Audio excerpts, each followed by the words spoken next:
We fish for dreams, we make Nicole, you like stories of triumph. There we go. All right. Good. Group. It's live now if you want to start sharing it. You're gonna see what you watch this. It's you.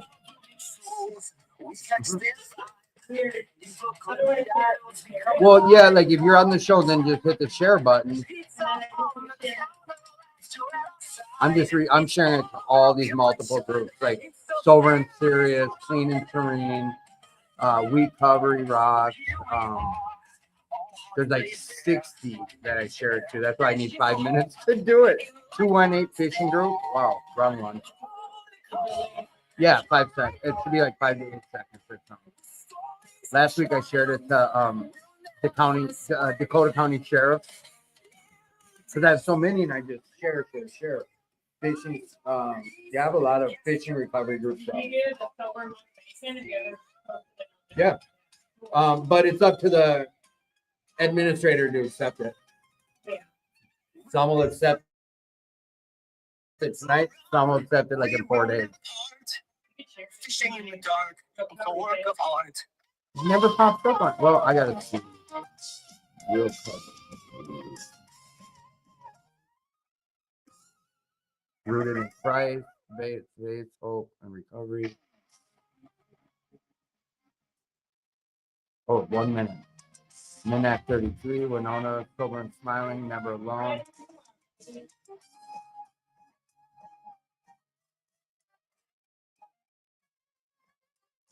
Why wouldn't real coverage pop up on this?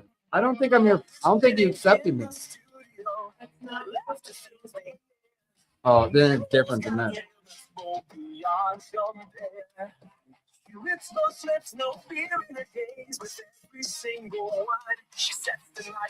Come on. She sets the night ablaze. Yeah, it is kind of.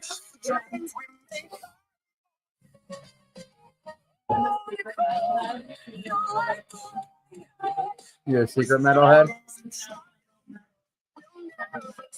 Do you really? That's your workout music?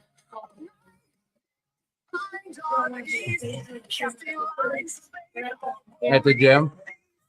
We're sitting in the studio, laughter fills the air. Nicole's got a tale that's bold beyond compare. She rips those lips, no fear in her gaze. With every single word, she sets the night ablaze. In the dark, we find the spark. When we fish for trees, we make a mark. Nicole, you light the way. With stories of triumph, we'll never sway. In the depths of night, we'll find peace, casting lines of face, all worries cease, recovering souls. After the song, we're gonna start. In Brooklyn shadows, we come alive. We know on the counter, laughter at the side. It's all a connection. It's life. So here we are, our hearts made this. Wishing for hope in life's wild stare. Oh, you can hear it. Good. I have you muted.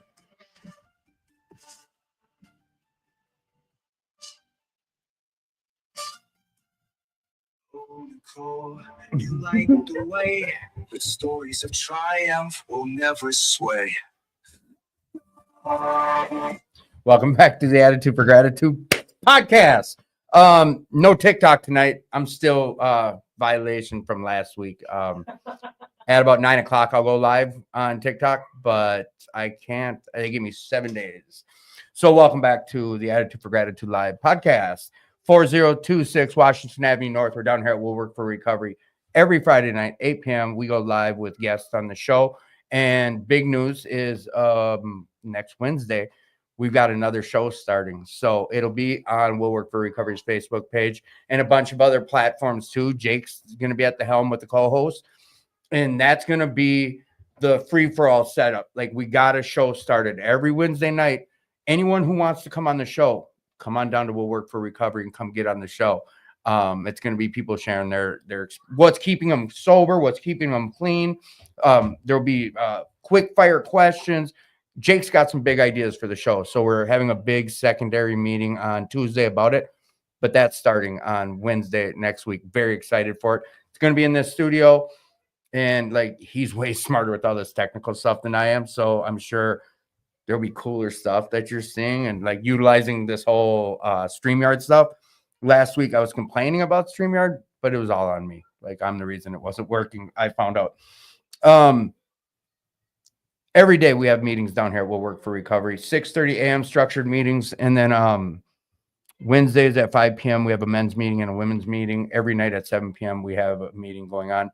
And summer's coming. Spring's here. We've got the events starting up. Next week I'll start having the information scrolling through. I'll put something on the wall so I don't give you the wrong information. But we should be good. Geez, I sound like I'm super loud in this. I can hear myself breathing. Sorry if I'm breathing out there.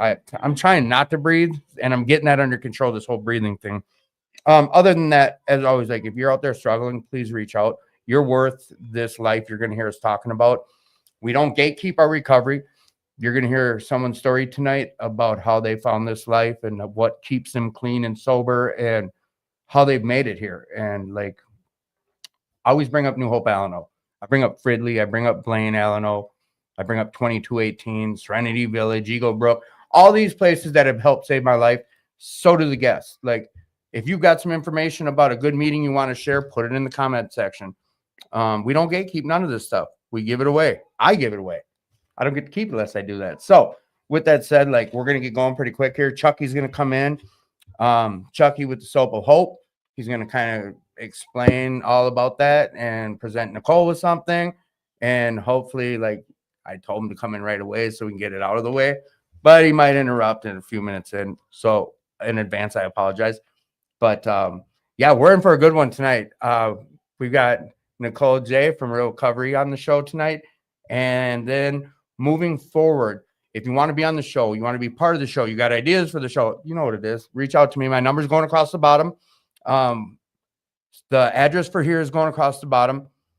Reach out though. If you are struggling, please reach out. Like we talk about this stuff. We know mental health is a real thing. Like don't shy away from it. Like please just reach out if you're struggling tonight. Otherwise, come on down to We'll Work for Recovery, 4026 Washington Avenue North.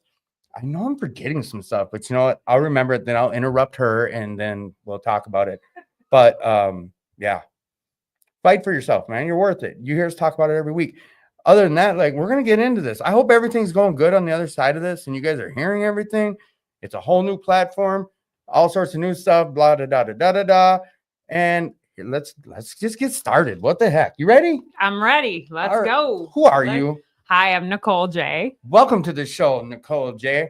Like I was saying, like I already know there's a gentleman. Yeah. Oh yeah. We're the fish in the fishbowl tonight. There's a gentleman who's going to come in and he's going to present you with something. He's going to say a little prayer on the airwaves. So, with that, like, are you okay? Hey, you want to grab Chucky? Tell Chucky the soap man to come in. Perfect. Let's just get into your story. All like, right. Tell us who you are and like, tell us about yourself. Mike, okay to I know anonymity, how we do that. Just here's how, you know what? Speaking of that, now this is what I do like dummy. These fellowships, like, you know what? Hang on. Let me look at you guys again. I know you don't want to see me after seeing that. You want to see her, and you will. Anonymity and singleness of purpose and like the clarity statement and all these things. Like, I won't come on here and promote any of those fellowships. I tell people about my story, what helped get me to where I'm at. I'm an old heroin junkie that found his recovery in the rooms of Alcoholics Anonymous. It's just, that's how it worked out for me. I still go to Narcotics Anonymous. We started a great Narcotics Anonymous meeting Saturday mornings, 10 a.m. at another location. If you're interested about it, you can reach out to me and I'll tell you about it. But like the way this works is there are traditions and your story is your story. And there's this fine line about like, you know, saying my press, radio, and film, Yep. like in promoting certain things, but it's your story. So your story looks like however you tell it. your name, like that part of it, you share it up. Oh, yeah. You All right. share whatever. Put it this way: you share whatever. Whatever's on my God to share, I Yeah. share. I already put your name out there. Like we know you're Nicole My name's J. Nicole Jacobs. I fished professionally for 10 years and I got sober along the way. And this is my story. Where are we starting? We're starting all the way back to my childhood. I actually had a phenomenal childhood. I was not raised in a drunken home. I had 2 loving Christian parents that raised us with faith. I was raised in Northeast Minneapolis, Minnesota. And St. Anthony Village, so on the border of Northeast and St. Anthony. Grew up there. My dad was a worship leader at church. We grew up with lots of that, we're Catholic church. So of course we went to, I went to a Catholic school growing up. So Over Northeast? yes. So St. Charles Borromeo is where I went to grade school. And that is where a lot of my traumas and things happen I was fortunate to have a foundation of faith, but a lot of my stuff happened there. So I'm half Lebanese. So I went to an all white school. One of the only, kids half of color, Did you say half Lebanese? I'm half Lebanese. Yes. Okay. Yes, sir. I didn't know that. Don't you know in Northeast there's like Is there a Lebanese big culture? is there Yeah. a big But community? also the funny thing about Northeast Minneapolis is that there's a church on every corner and a bar. So I was doomed from the start. Anyway, back to going to school. I went to school at St. Charles. I had a really frizzy hair. I was a tomboy, so I got picked on, and that's when a lot of my things started, and will play into the future of the story. I got picked on by dudes in 5th grade, and guys would write Nicole is a NIAB on their notebook. Nicole is a bitch, right? Oh. So you're getting picked on from Jump Street. From the get-go. But I was pretty, believe it or not, I was pretty quiet back then. Funny how we grow into that, right?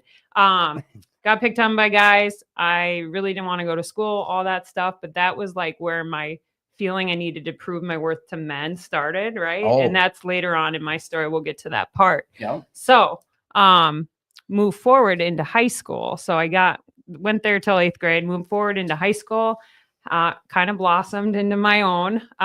The rest of me caught up with my big nose. So Stop it. Hey, it is what it is. And so I started to hang out with upperclassmen, and that's how I started to drink. So Really? Drinking started as a thing to fit in, and I felt accepted by these upperclassmen. This and is 8th, 9th grade? This is 9th grade, right? 9th grade, right away in 9th grade. So 9th grade, I'd go out to Waterworks with my friends. Waterworks. Anyone remember that? Oh, yeah. Oh yeah, my dad didn't like that. He'd literally call Waterworks and make sure I got there, embarrass me in front of everybody. Oh, I'm fine, Dad. But here's the greatest thing. Back then, we didn't have cell phones, right? So I tried to get away with a lot of things. So the one time in my freshman year of high school, I decided I was going to go to my friend's house, Malia. I was grounded from Malia forever after this story. She was going to my house and I was going to her house.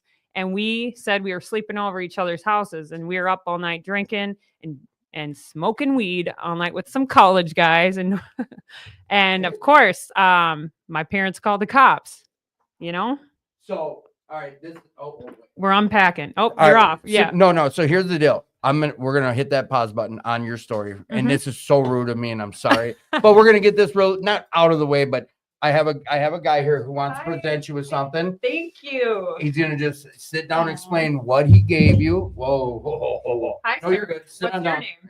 Chucky. Hi, Chucky. There you go. Nicole, nice to meet you. There you go. Thank you. Oh, I wish you could have heard the song tonight. Your song? Yeah. I mean, we're gonna hear it now. So Chucky, he has this thing called the Soap Factory upstairs, Okay. and he makes this product in your hand called the soap of hope. I love that. And Soap of hope. the idea behind it is, go ahead, take it away. Explain to Okay. us what's going on here, Chucky. So what I need is like an angel, somebody that's got like a few $1 million that wants to help me put people to work. Yeah. Okay. So you're looking for an angel to come help you further the cause. Yep. What's the vision for the soap? The vision is to create jobs and housing for people getting out of prison. I want to give people in prison something to look forward to when they get out, and that would be a job. And people in recovery too.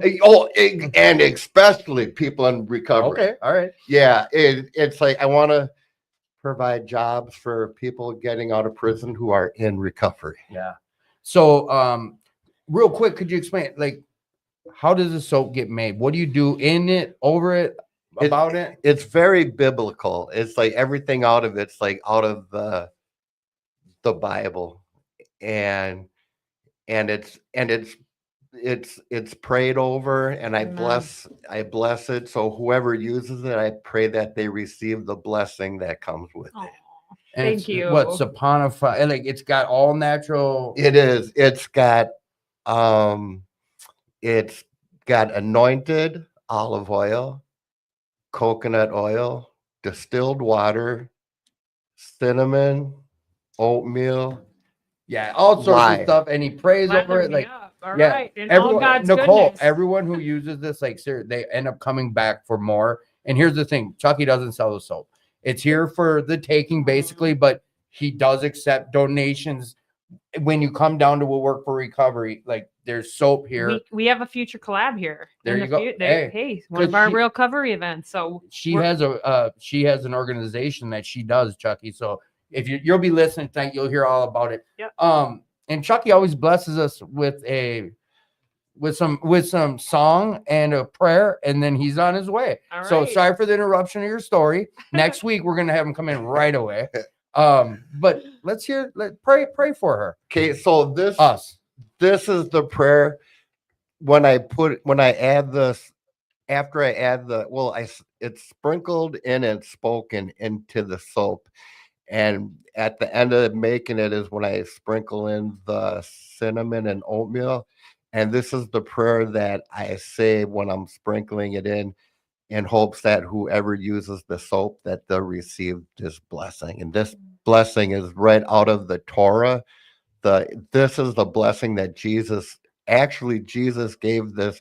Jesus would have recited this to the disciples and to the masses, and I'm going to share that prayer with you right now. Can I or not? Hold it a little bit. Okay. Yeah, go ahead. Try it. Hey, what do you think? A little reverb? I have it on already. Don't you hear it? Oh, hello? It's on. You know what? Come on. Okay, here we go. Okay. Yivarechecha Adonai Vayishmarecha Ya'er Adonai Penav Alecha Vichunecha Yaseh Adonai Penav Alecha V'yasem lecha Shalom. May the Lord bless you and keep you. May he shine his face upon you and be gracious to you.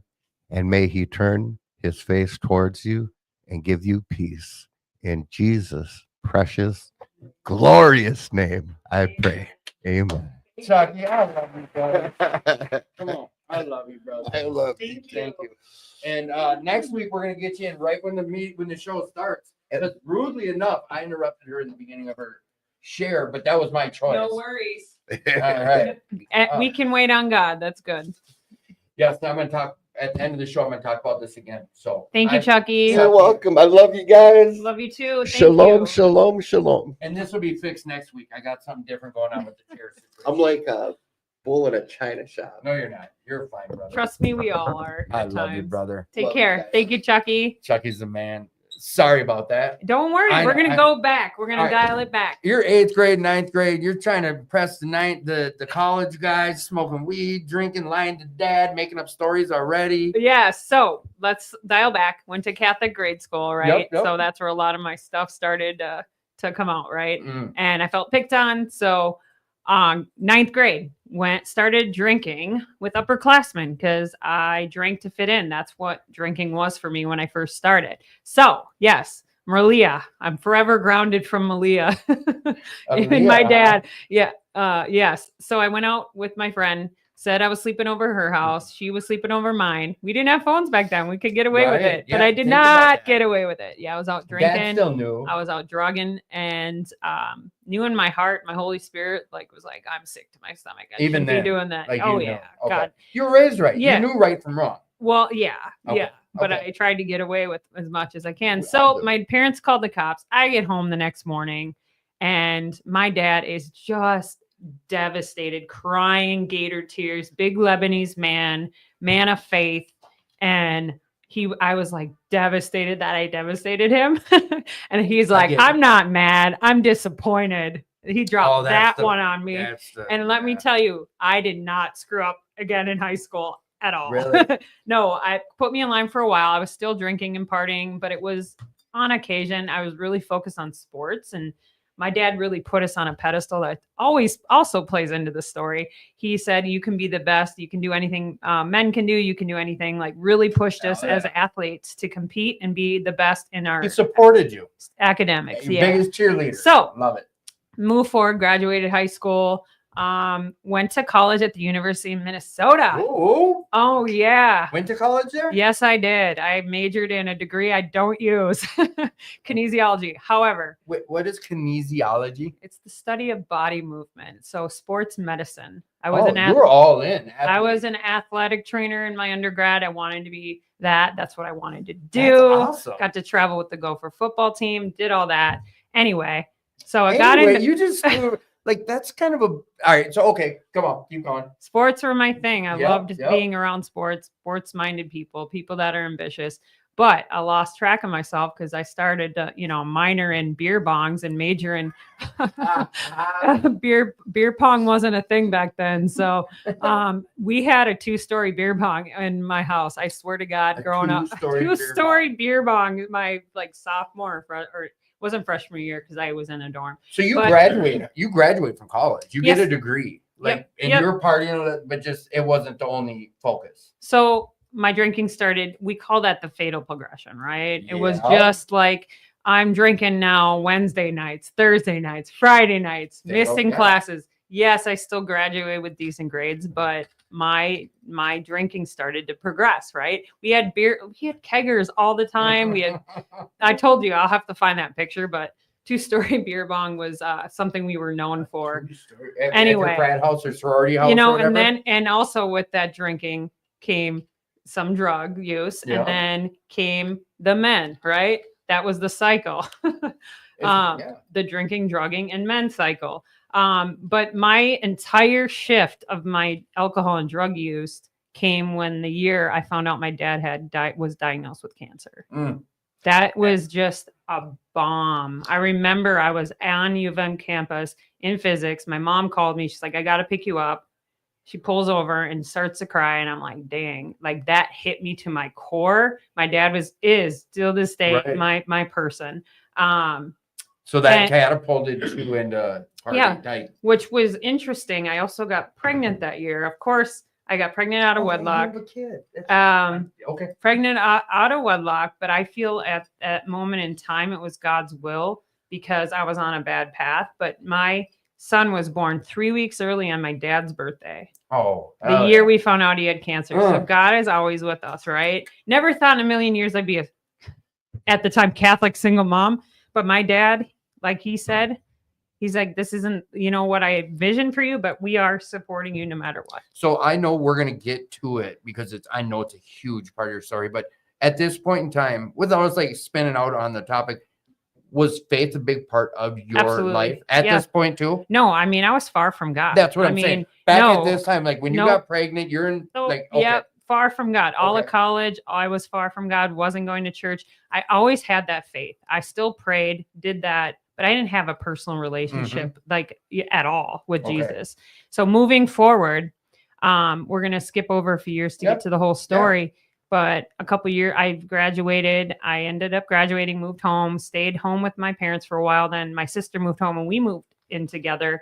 And in a period of, so in 2011 is when devastated me more. I found my dad at my cabin unconscious. This is where we started to fish. I have all my fondest memories of my father and I up at this cabin. I found him, had to give him CPR. I did save his life. He was in a coma for a week. What was he out? Just his. He was so depleted, his body from cancer, so it had ravished him. And so those moments, like that whole year, then I started to really hit the drugs hard. Cocaine, Molly. We'd go to Vegas, we'd go to Miami, we'd go to Chicago. Me and my friends, I would wander off into the night. So my whole thing is, it wasn't where's Waldo, it's where's Nicole, right? No, I'm serious. Yeah, I should be dead. I should be dead. Right. And one of those incidents led to sexual assault in Vegas. And that is something I stuck with for so long. But honestly, it was the one. Now I'm healed because of God, right?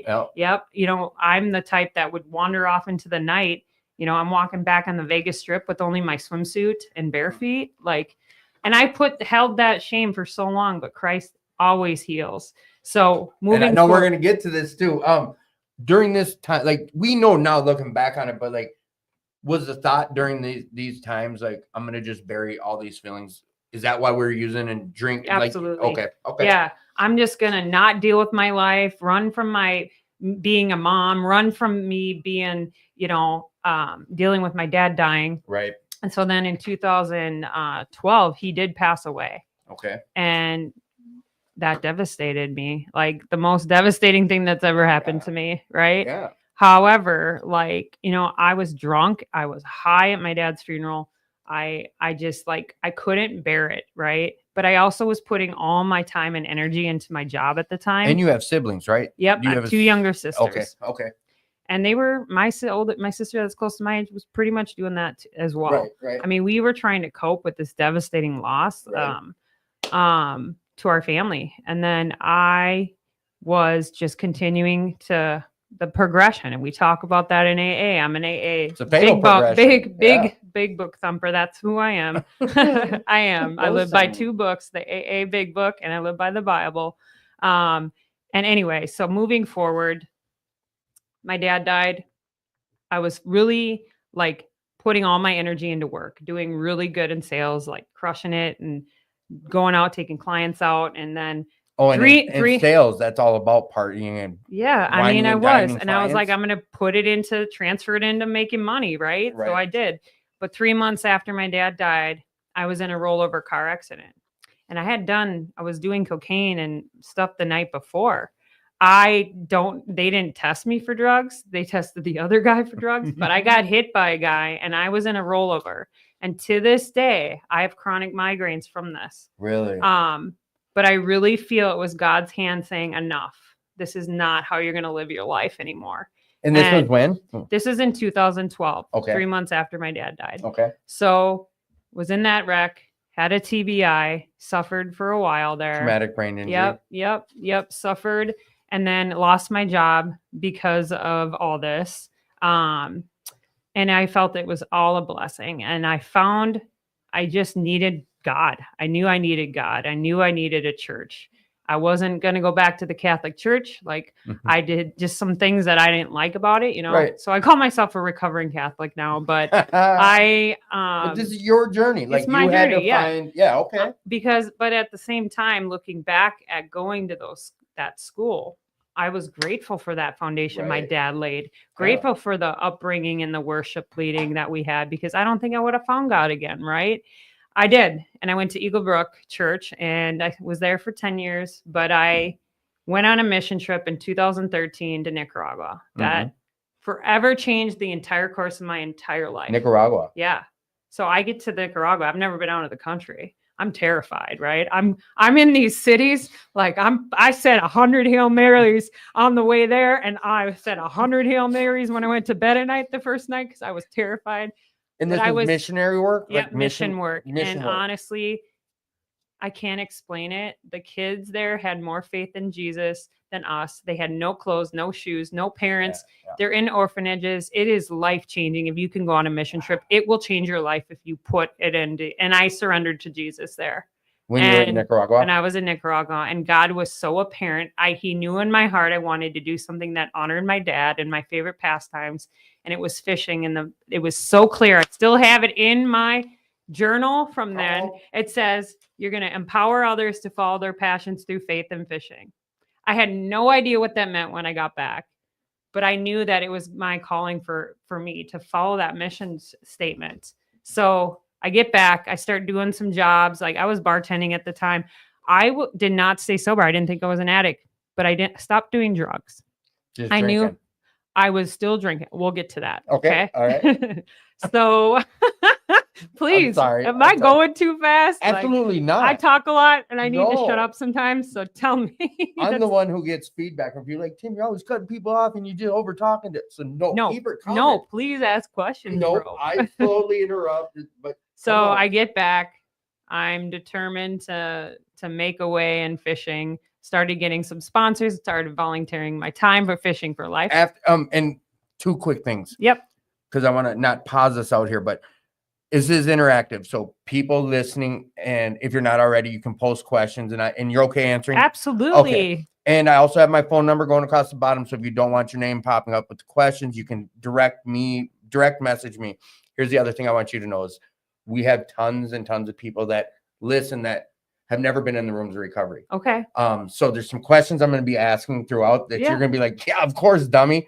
No worries. You follow what I'm saying? I know. Like absolutely. I hear you. All right, good enough. I hear you. Here's one question was it in Nicaragua you had the vision about like, I'm going to help save people through fishing? Was that where you had this vision? All I knew was the mission statement. My mission statement was to empower others to follow their passions through faith and fishing. And this was while in Nicaragua. This is while in Nicaragua. So that did change the whole trajectory. Change trajectory, because you know a little bit of my story, but everybody else doesn't. So I hardly know your story. Okay, ready? You ready? So I get back from Nicaragua. No, please ask. I love it, Tim. All right. This is a podcast. We talk. Yes, interactive. So I get back from Nicaragua. I put everything into fishing, get some sponsors, start volunteering my time. I had a sponsor wanted me to go down to Tennessee. I'm like, Tennessee, because bass fishing tournaments is what I fell in love with. I started to play around with it in 2013. My dad never caught, he hated bass. So I grew up crappie fishing on Rush Lake and Ottertail. You don't eat bass. That's anyway. So I say anyway a lot now that I'm hearing myself. And I say a lot. So we're fine. I went down to Tennessee. Did my first Bassmaster Open. It's a national recognized tournament trail in 2014.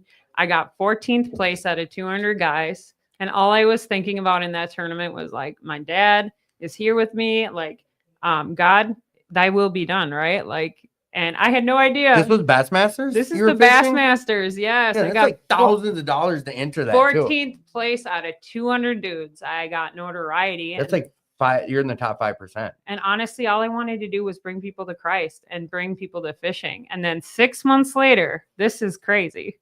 It isn't crazy. This is how God works if you surrender. 6 months later, out of the blue, I get a call from Walmart. Yeah, Walmart. Like Walmart. The place I go shopping. Yes. They call you? Walmart, an FLW tour. They call me. They set up a meeting. They're like, we want you to fish for us all over the country. They gave me a 2-year contract. I fished all over the entire country, representing the biggest brand in the entire world. The world. That's how big God is. His visions are so much bigger than yours can even imagine, you guys, y'all listening. And I've tried to listen to my own advice. I try to take my will back all the time. And I'm like, I know best. No, I do not, because his plans are bigger. So I was very fortunate to travel the country for 2 years. I got to speak to this date, the biggest thing that I have pride in is speaking at the Saturday morning meeting in 2015. If you don't know what this meeting is, you can research it. The other speaker was Kevin Costner. And I got to speak on faith and Jesus and fishing. And I got a standing ovation when I said, fish don't discriminate. And neither does God. And I got a standing ovation. Is that what it sounded like? Yeah. I was terrified. I was so scared. But I still have that speech. If anything, that was the most important moment of my fishing professional career. And even along that, I got to design a women's fishing rod. Yes, I had my own fishing rod in Walmart stores. Again, God is so much bigger than you can imagine. I gave 10% of my royalties back to church. But I didn't think I was an addict and alcoholic. So, of course, I got lost along the way. Oh, I fish for Walmart. Is that kind of looking back on it, that's exactly what it was? Absolutely. Like, I know now. What I know about then is that those were all stepping stones to get to where we are now. Yep. And what God is provisioning for my nonprofit, which we'll get to. I'm grateful. I mean, I ran ragged. My son started to hate me. Like, I was still drinking. I didn't do drugs, but I was. And then, of course, along the way, I married a sexy alcohol, like walleye angler. Okay. That I'm not going to share on his story. We'll get into a little bit of it. But of course, I married that, right? I tracked what we are. Yeah, we track what we are. I was like, oh, of course this is going to work. No, I knew the day before my marriage that I shouldn't have married him. Like, I knew it was down like a bath. And it was bad. It was bad. We had some good times, but there was a lot. This is like the most abusive relationship I've ever been in my life. But I thought he was the addict and alcoholic. So I blamed him. Oh, he's the It's easy to do this. Here's the thing, though. He was more fatally progressed. He was a bottle hider. He was a liar. He was a gaslighter. So I was always looking at him, but then, I would go out and get black. I could go months without drinking, but then when I went, it was we already know we're defenseless over that first sip. And I sure as hell was, because if I took a sip, I'm doing drugs and I'm out in the middle of the night wandering in the streets. And we had an incident in Mexico that forever changed my life and how I look at relationships as well. I was blacked out drunk and don't remember this. I guess I was down flirting with everybody at the pool. Not appropriate. I wasn't married yet, but I came back and he tried to kill me. He was on top of me, strangling me. The only thing I could do was bite his ear, and I bit part of his ear to get him off me. And that was like something I was devastated by in my drinking history. And I had so much shame and guilt for all this. But looking back, I know it was, both of our faults. And looking back, I was trying to save my life. But of course, I still married this person. That's how sick I was. Oh, this is the guy you married. Spiritually sick. I was spiritually sick. Fatal progression, like you talked again. about. And then finally, in 2012, we had a rocky marriage, of course. And 2012, not 2012. I'm sorry, 2019. We already talked about 2012. 2019. Between this marriage, I'm going to step back. In 2018, I had a miscarriage, so another loss. But then 2019, I was on a bachelorette trip to Nashville and I relapsed on cocaine. I did 12 lines of blow in an hour. I should have died. I got back on the airplane coming home and I got home and I thought I was dying of a drug-induced heart attack. And I actually was having a severe, severe panic attack. And I was in the hospital for 3 days. Oh, you got hospitalized over that? Yep. I was in the hospital for 3 days and I just was done. I was done. This is 2019? Yep. 2019. Okay. This is the end of my marriage. I ended up having the courage. I met with a social worker and said I need to get out of my marriage. And I did. And of course I went back for Christmas because that's what we do. I left 10 times before I left for good. Right. Yeah. But no, he was the addict and alcoholic, not me. Yeah. Oh no, well, I'm that victim. Look at someone else versus, and but everyone does have their parts. So I use that entire excuse. Well, I'm that abused ex-wife. I'm that to drink and drug and screw my way through 2020. It was the year of the Ryans. I'm not proud of it. But you had to go through what you got through to get I was far from God again, right? Like doing things my way, trying to just manage and cope. We were all in lockdown. I was like, I had my medical cannabis card because I was diagnosed with PTSD. No, I was using everything as a crutch, including men, to get by, to get through.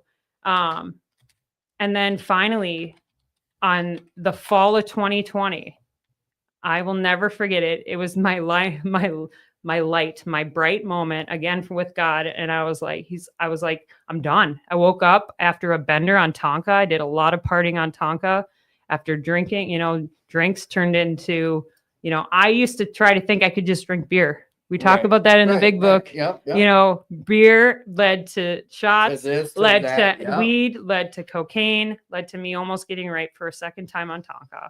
And I surrendered on my sister's couch. My drinking and drug blues were so bad that I wanted to kill myself. So I was like, I can't do this anymore. And I surrendered then and there, and I never looked back. I would have went to treatment. I'm not the typical that I wouldn't go to treatment. I am the story that I walked into AA and I never ever looked back. And I'm fortunate. I walked into several AAs, didn't really know. I was on this like pink cloud, you know, in the beginning. Yep. And everyone's like, all right, we're going to, you know, do this. I'm like, I don't know if I'm an addict, alcoholic, but I know I need help. Right. So I got into Fridley and I saw you. Oh, never mind. Anonymity. I'm fine. Oh, yeah. My anonymity, you're fine to any meeting you see know, me at. Fridley's a great club. Yeah. I stayed sober there and I got sober there in the fall of 2020. And I met this starky, smart ass lady named Laura. And she became my first sponsor. I was like, I need a hard ass to work with me.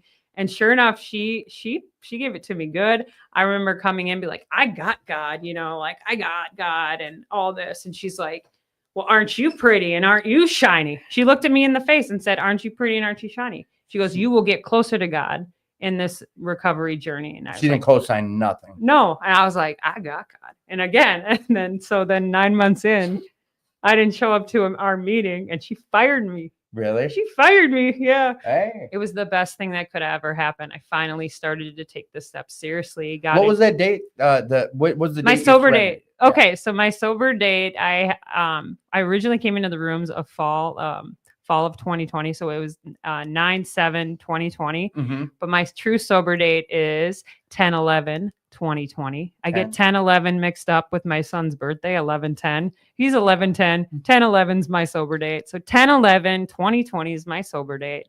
I was still smoking weed, so Hey, I finally pushed it back, and then I stopped. I was done. 10/11 is my true, and I'll be, you know, coming up 4.5 years already now.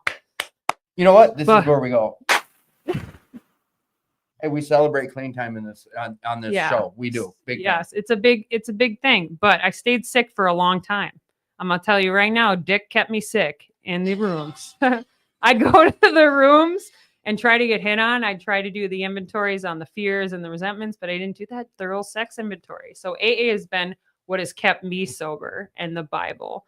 So I got into the book. My second sponsor, she was great. She didn't co-sign, but it wasn't until I found my third sponsor 2.5 years ago now that truly changed my life. I forever love you, Natalie. You have changed my life. She walked me through the book, how it's meant to be done, right? Reading the appendix, reading the doctor's opinion, why we are sick.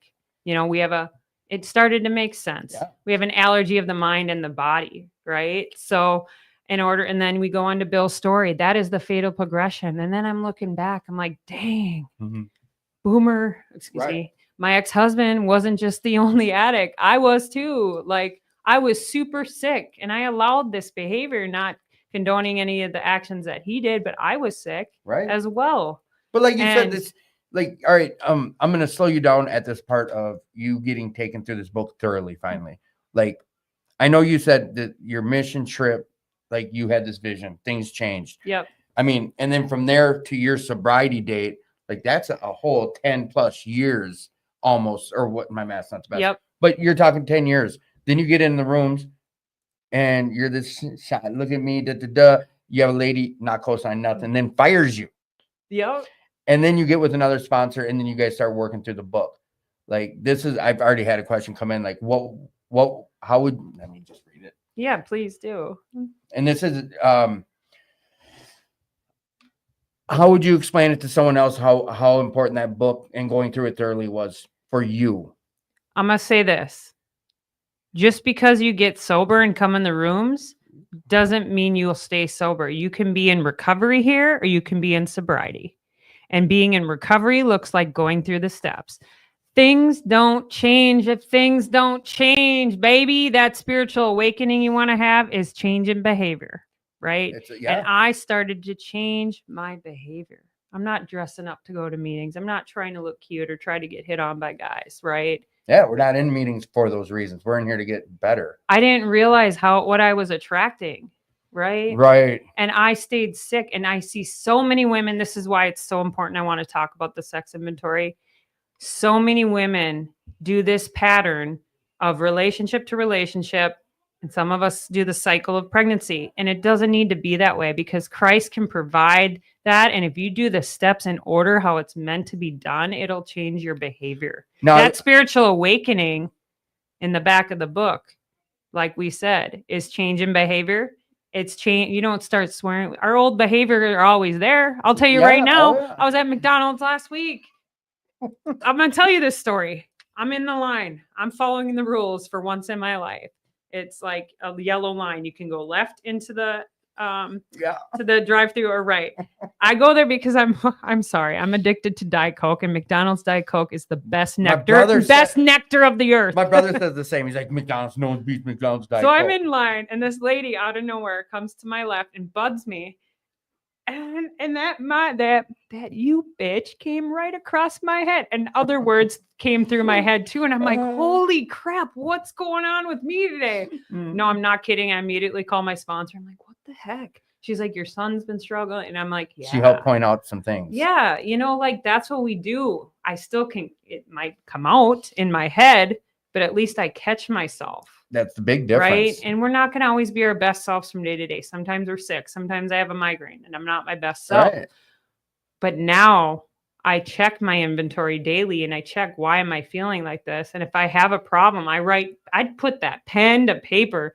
Thank you, Natalie. She changed my life with that pen to paper notebook. If I got something to say, because let me tell you, that Lebanese little Spitfire in me still likes to say things. So I need to dial it back. And that's why that inventory is so important. And you put those pen to paper, you pause before reacting to a situation now. The Diet Coke's still going to be there. But the Diet Coke, but I'm like, she obviously needed a Diet Coke more than I did, buddy. A lot of people are checking in and, hey, what's up? Good. Jacob J. Amen. God bless you, Nicole. Nicole J. It's all about us progressing spiritually and transforming us into who we want or from who we used to be. You shared about something a minute or two ago about you see this thing that women don't have to come in the rooms and do. Man to man, pregnancy to pregnancy. You're speaking from, not the pregnancy, but you're speaking from experience knowing this, right?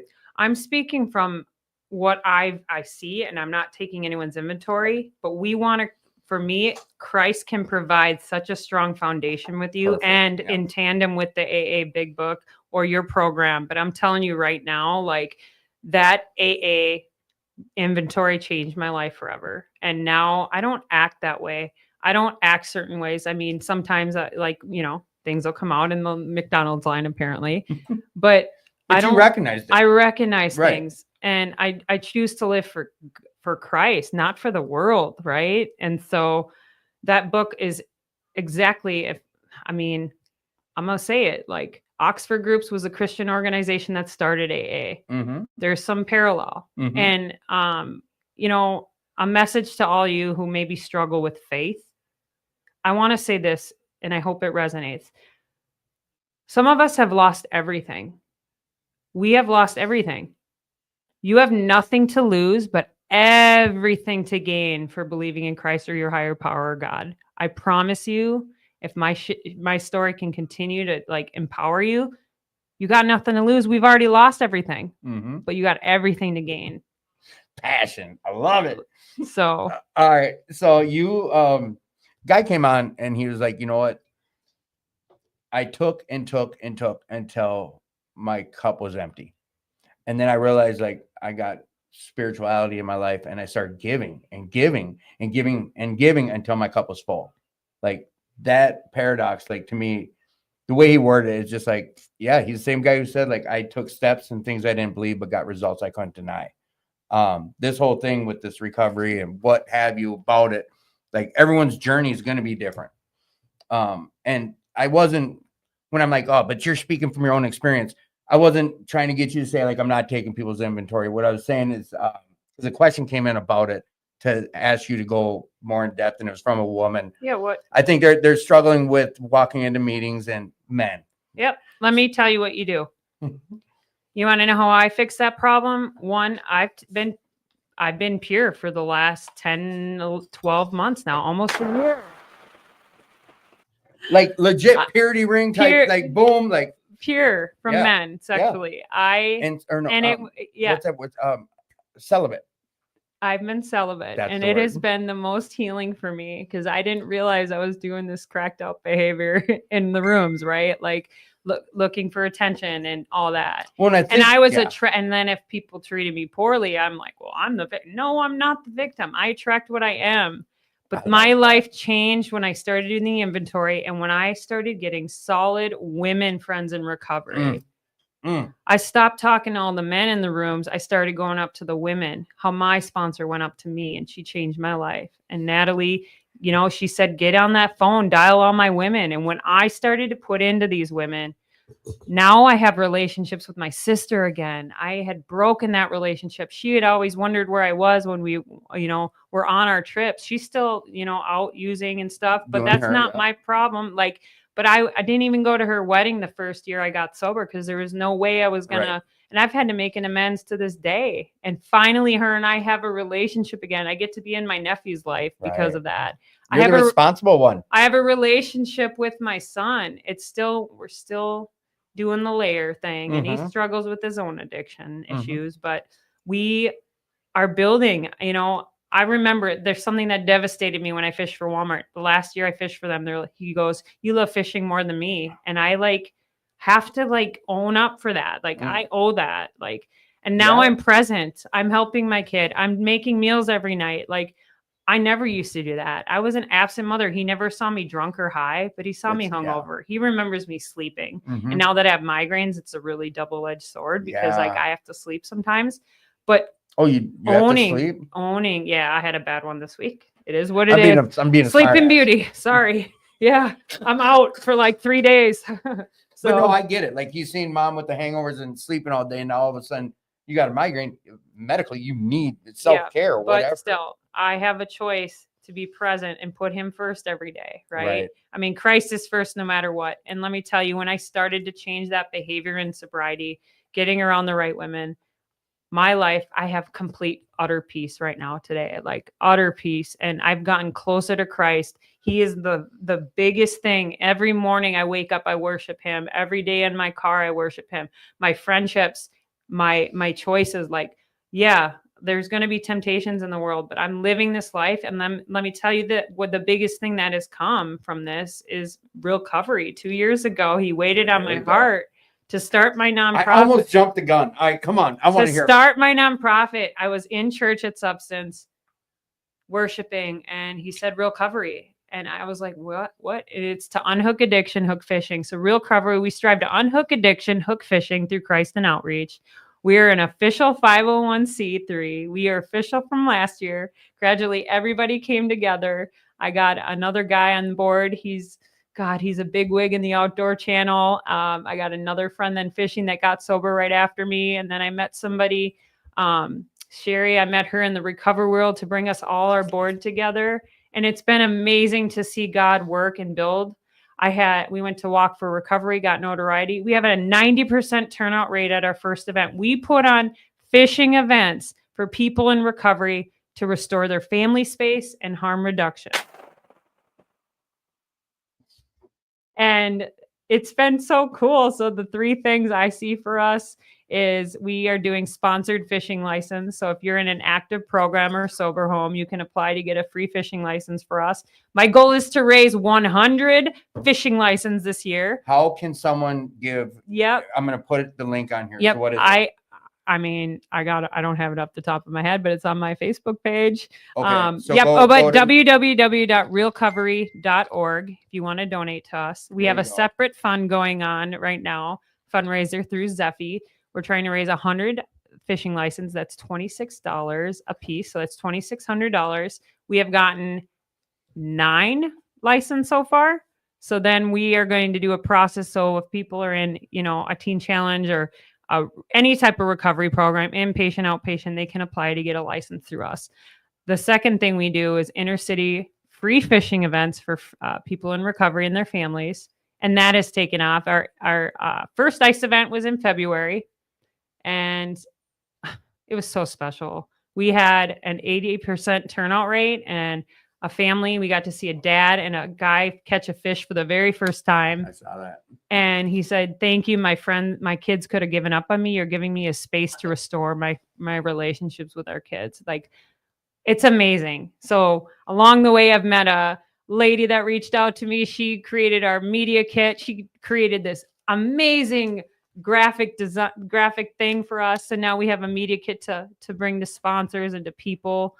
And we are launching our first women's retreat. We also are doing retreats. This will be for men and women or children in recovery to go fishing with us. We are piloting our first one in June, and it is full. It's full. We have 3 spots available that were sponsored by people I know in recovery, or actually just people. It's real, REEL. COVER. So real, like Yep, real, yep. like fishing reel. All right. REEL.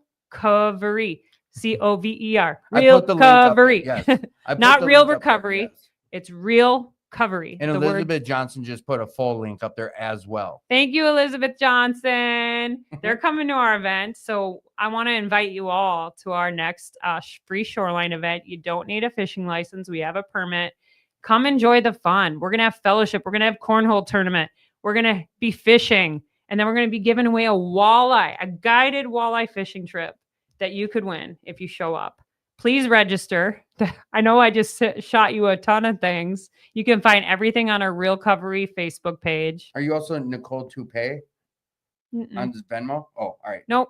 Are Nope. you on Venmo as well? I'm on Venmo. 5596. I can give you. We don't have a Real Covery page. No, but what's your Venmo if like someone were to, If somebody wants to Venmo me, Yeah. and it'll go to our recovery. yeah, what's your handle? My handle is at Nicole dash Jacobs dash fish. Dash FISH. This is it. You want to see it? Yes. Yeah, you don't need Thank you for telling me I need to start a Venmo page now. But yeah, we do have Zephy, which is a free, so we don't have to pay fees on that. But if you do Venmo me, awesome. It'll go straight to recovery. I'll send you a tax donation slip. Is that Okay. what you needed, sir? Yeah, I'm trying to help further the cause. I'm a Thank you. fisherman myself, so anything recovery related. And I know like Fabian, or there's some other people I've reached out to about you coming on the show that are in the fishing world, and I know they're on too. So what I want to say is, people in recovery, fishing has changed my life. You heard the story of me fishing for Walmart, and it was God's plan, right? The entire course of my career was God driven. And I want to encourage everyone on here, like, I promise you, if you're struggling with that, surrender now. Surrender, because he will bless you far greater than you can imagine. He's already blessing recovery, and this is endgame for me. I'm still teaching. I teach special ed, but the goal is to raise $1 million by next year so I can be fully engaged into recovery. Like, I want to end. This is my retirement. This is me. Like, this is what God wants from me. And stepping and living in purpose now has created so much peace and joy in my life. I had things happen in sobriety. I had some losses. Last year, my truck blew out and I was sicker than heck. But I know I didn't appreciate it. I was still not kind of living for the world. And I drive a $2,000 van that I got from someone in recovery, and I love it. I've heard you I've talk been about it. happier now, because sometimes he has to take in recovery. I had more consequences while I was in sobriety. So my Right. consequences, my financial insecurity, all this stuff had to come as a course of me doing, actions. But the blessings have come true now. Those promises come true. What's the last 4 of your phone number?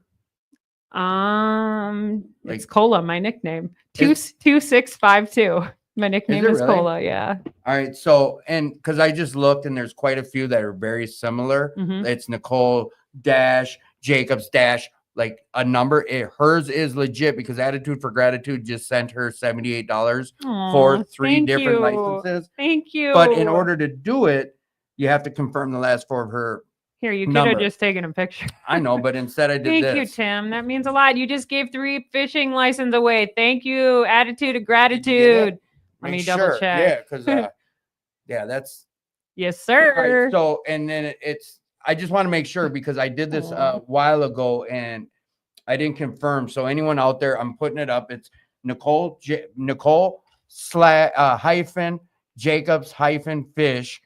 And then the last four of her number, which they sometimes want you to confirm, it's up there too. It's 2652. Cola, if you forget. Cola. That's my nickname. That's what we used to call something else. Thank you, for Tim. sure. That means a lot to me. It means a lot to me that you're doing this. And if people, I'm not just giving it to anyone in recovery. These licenses are for people who generally like are in a program. You're in a sober home, you're in a program, you're in that, and then reach out to me. I can give you my email. It's nicole@realcovery.org if you're interested in getting a fishing license.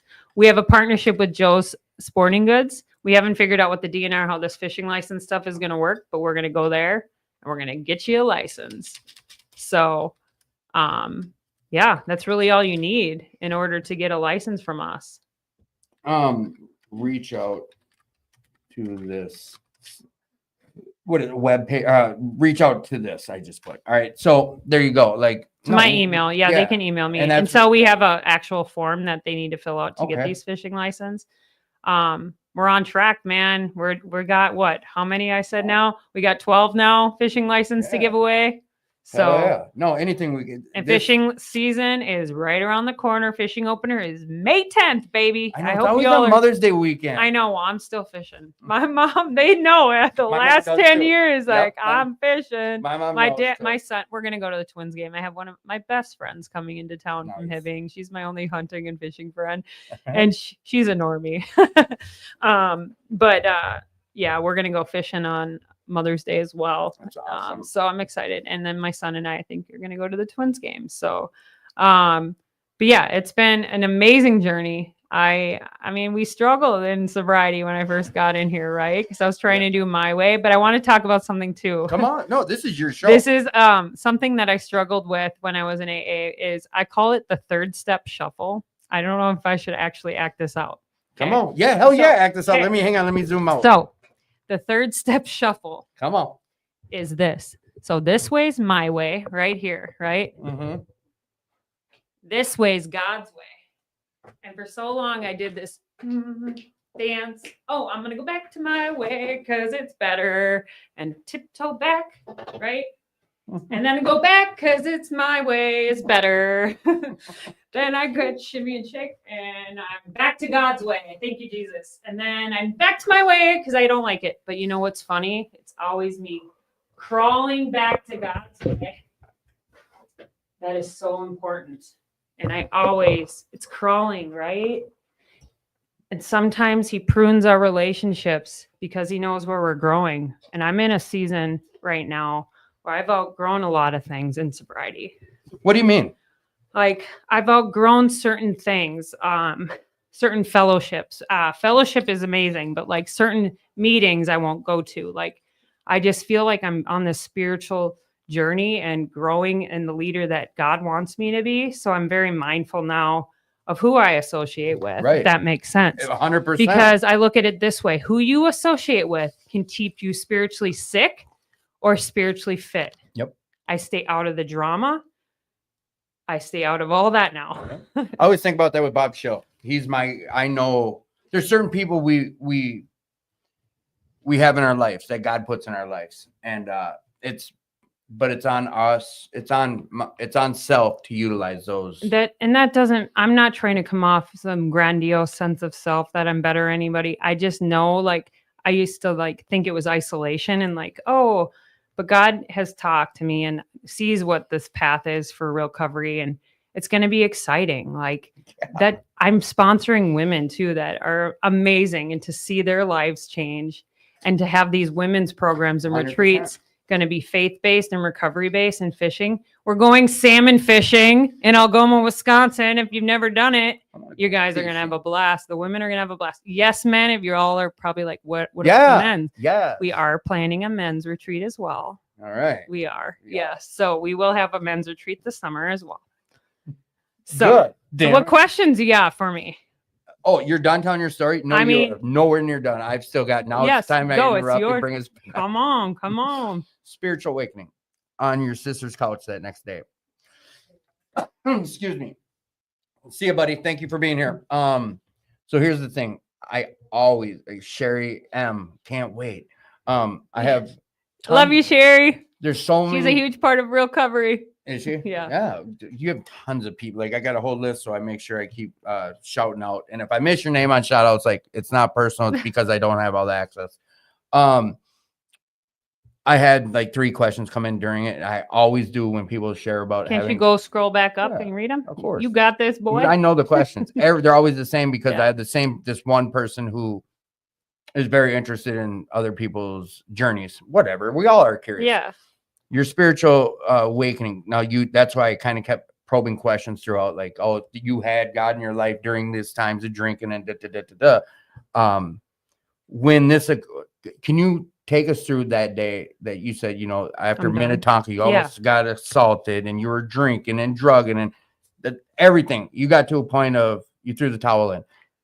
Yeah. Highlight that day if you can about your spiritual. I remember waking up on my sister's couch. Again, I've always had faith. I've always had God, but I truly, truly, truly surrendered to the thought that I was an addict and alcoholic. Okay. There was no reason I should be blacked out drunk and almost getting raped for a second time. That's not a normie. Normies know how to stop after one, right? So I remember laying there, complete anxiety. I call it the drug blues, drinking and drugging blues, that anxiety, hangover, all that was so apparent. And I said, I'm done, Lord. I'm done. I'm sorry I've been far from you. I'm done. Help me. I don't know what this looks like, but help me.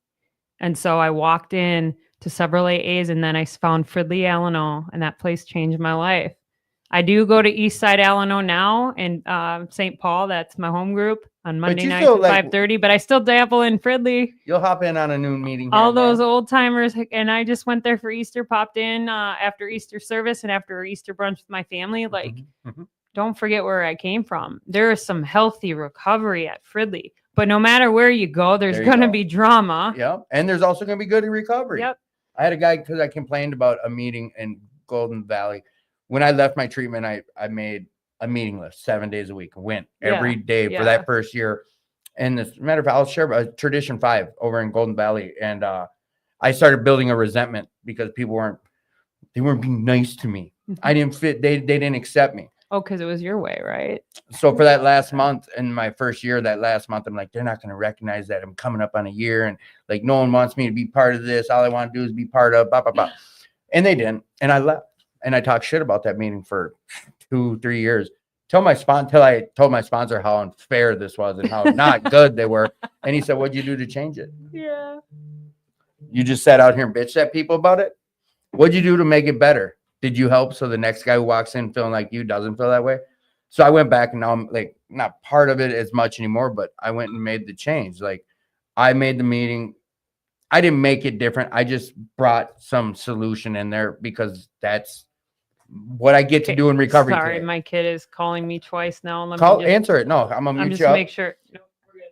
Oh, all right. Because like I always tell my mom, like, you can call if I don't answer, fine. But if it's emergency, call right back. Yeah, if he's a priority, let me check. Yeah, it's almost like responsibilities. Here, I'm gonna mute you and I'm gonna tell you guys about something.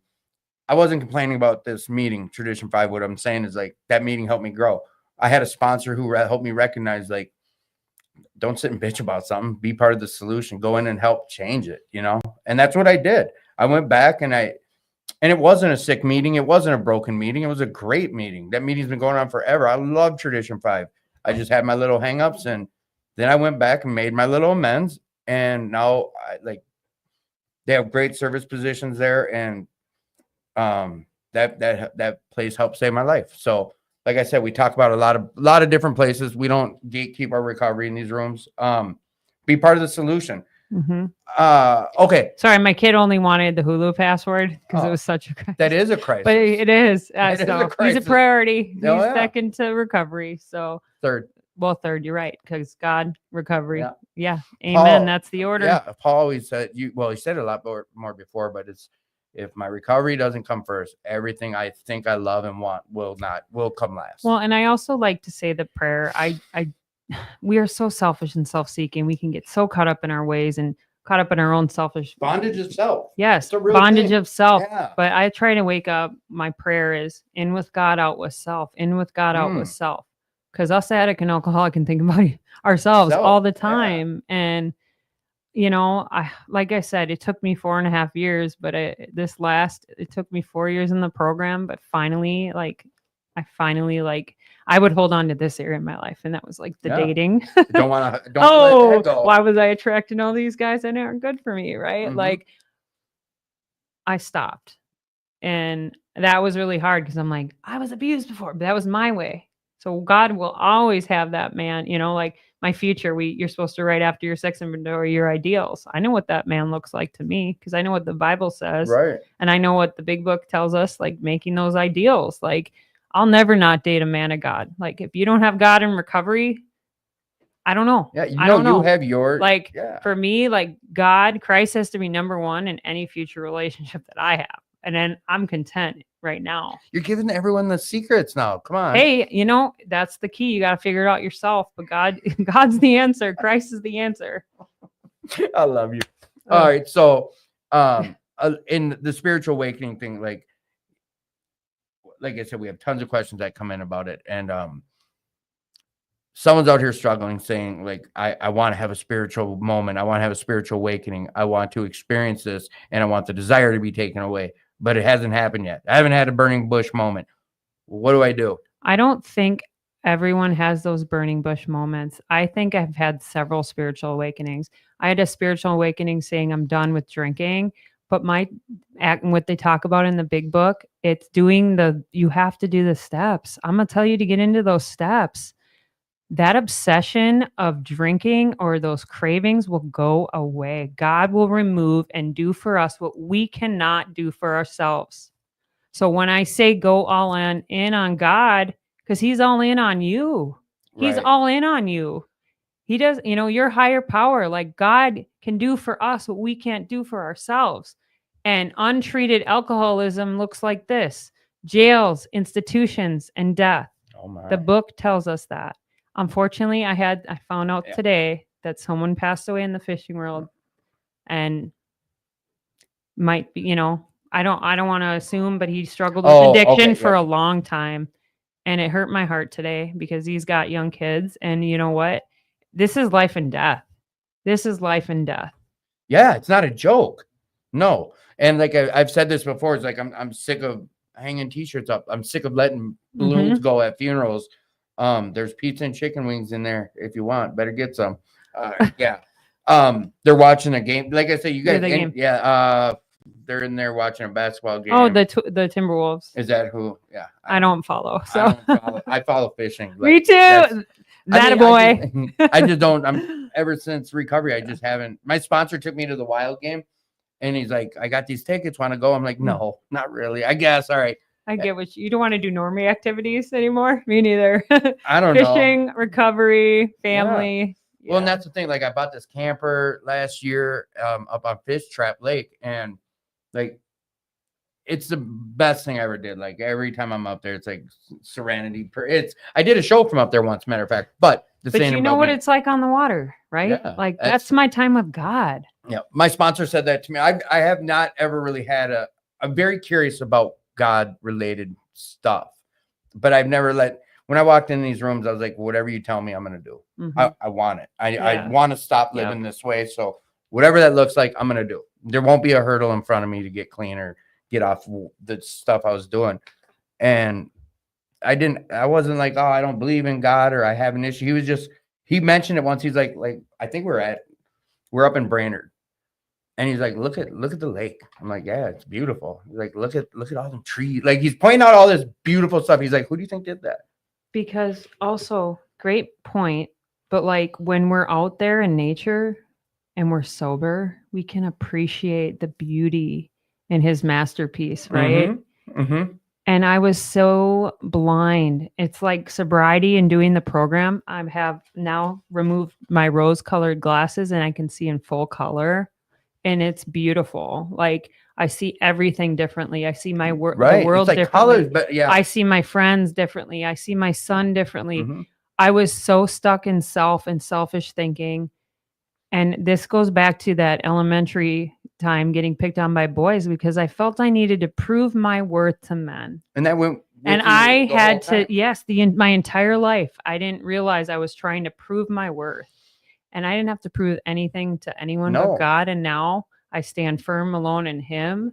And anything that comes along my way will only add now. So this is a question that I always have too, but you alluded to this a few different times, but like not all knowing, you're certain the way you're speaking, you came in this way and you've been this way since I've known you, and you're just certain of God, and you're certain that He can do for you what you couldn't do for yourself. Mm-hmm. When did this take place? I know you said you've always had us. I've always had faith in All you. right, There but was a when higher did you power. have this? This meaning true surrender. This, Like, yes.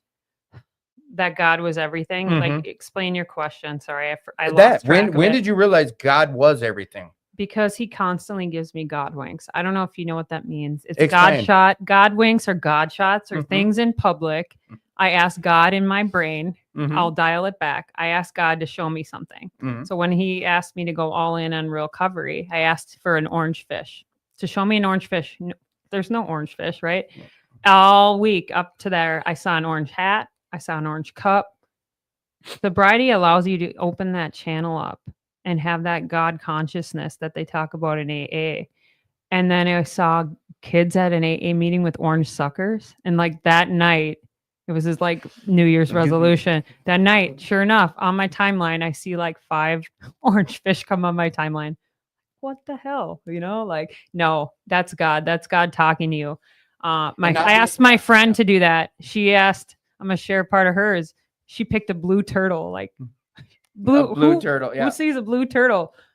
She's at her sister. She was going through some hardship, and that was her God thing. And on her sister's fridge was a blue turtle. God is always sending you signs. He's always listening. He's not going to answer all your prayers because you're not in control. Mm. So now my prayers are different. Instead of like, I need this, God. I need that boyfriend. I need this. I need that. No, I ask God, thy will be done. Mm. Thy will be done. Show me your path. And my prayer recently is take away what's not for me to make room for what is. Protect me. Take away what's not meant for me to make room for what is, God. That's so good. I realized I like I'm going to tell you right now, I tried to manipulate God for the last 4 years. And like this last year's been so different and at peace because I let go, took my hand off the jugular, my sponsor would say, and I'm truly surrendering. So that's where, and that might be a surrender and getting on my knees every dang hour of the day. Like I have some pretty big decisions, like making this next couple weeks, and like I, like doing summer work versus doing all in on recovery work.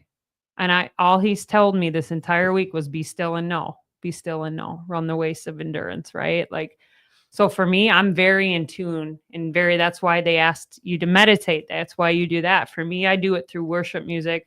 I do it through being on the water, having alone time. And now, I used to hate my alone time and I absolutely love it now. I'm right there with you. I love it. I hope I'm not beating a dead horse with this. Like, no. How I'm trying to dive in so deep into this spirituality. It's important. But I know it's a big part of you. So you just shared, like, you were trying to manipulate God to your benefit the last 4 years up until about a year ago. Mm-hmm. Like, this is, I guess, part of the question I was asking, like the all-in part, like knowing like it's God. And that's the answer for Nicole. For me, he just continued to bless this recovery journey. He continued to put people in front of me. It's not a coincidence. I had someone reach out that knows how to do graphic design and created our media kit. I know how to, I'm building on what God gives me in the visions, but I have people smarter than me also working in tandem with me to build this vision. Somebody I met who's on our board, Sherry, she has been such a blessing to us. She knows the recovery world. I don't know that world. The rest of us know the fishing world. Right. And we naturally met, and God does that. And it's fun to sit back and watch now and then look back in my life and be like, dang, I could have had this sooner or later. This is all a part of the journey, and I'm exactly where I need to be. Justin, I'll ask, but I think we all know the answer. So was it God that brought you deeper into recovery, or was it recovery that got you deeper and closer in with God? It's both. It's absolutely both. We have to do the work, right? Like God gives us free will. You can pray for the potatoes to grow, but you got to get out there and till the dirt, water. And I can lead all you women to the water, but I can't make you drink. If you want what we have, you do what we do. And and that's what my sponsor did for me. And she still to this day gives it to me good. Why are you looking at it this way? Well, that's selfish. I'm so grateful. Like, we need that though. Yeah. Yeah. But that's what I need. I'll call her crying. I cry maybe once a week, but that's good. But it's good cries. Like, I had a student run out the building at my school. Like I'm a special ed teacher, so I'm running as fast as I can. They don't, just simple things. But then I have the gratitude in everything I do, right? Like I might cry bad tears, but I cry good tears as well. Like, because I am so grateful. People probably think I'm nuts at the gym because I worship in the gym all the time.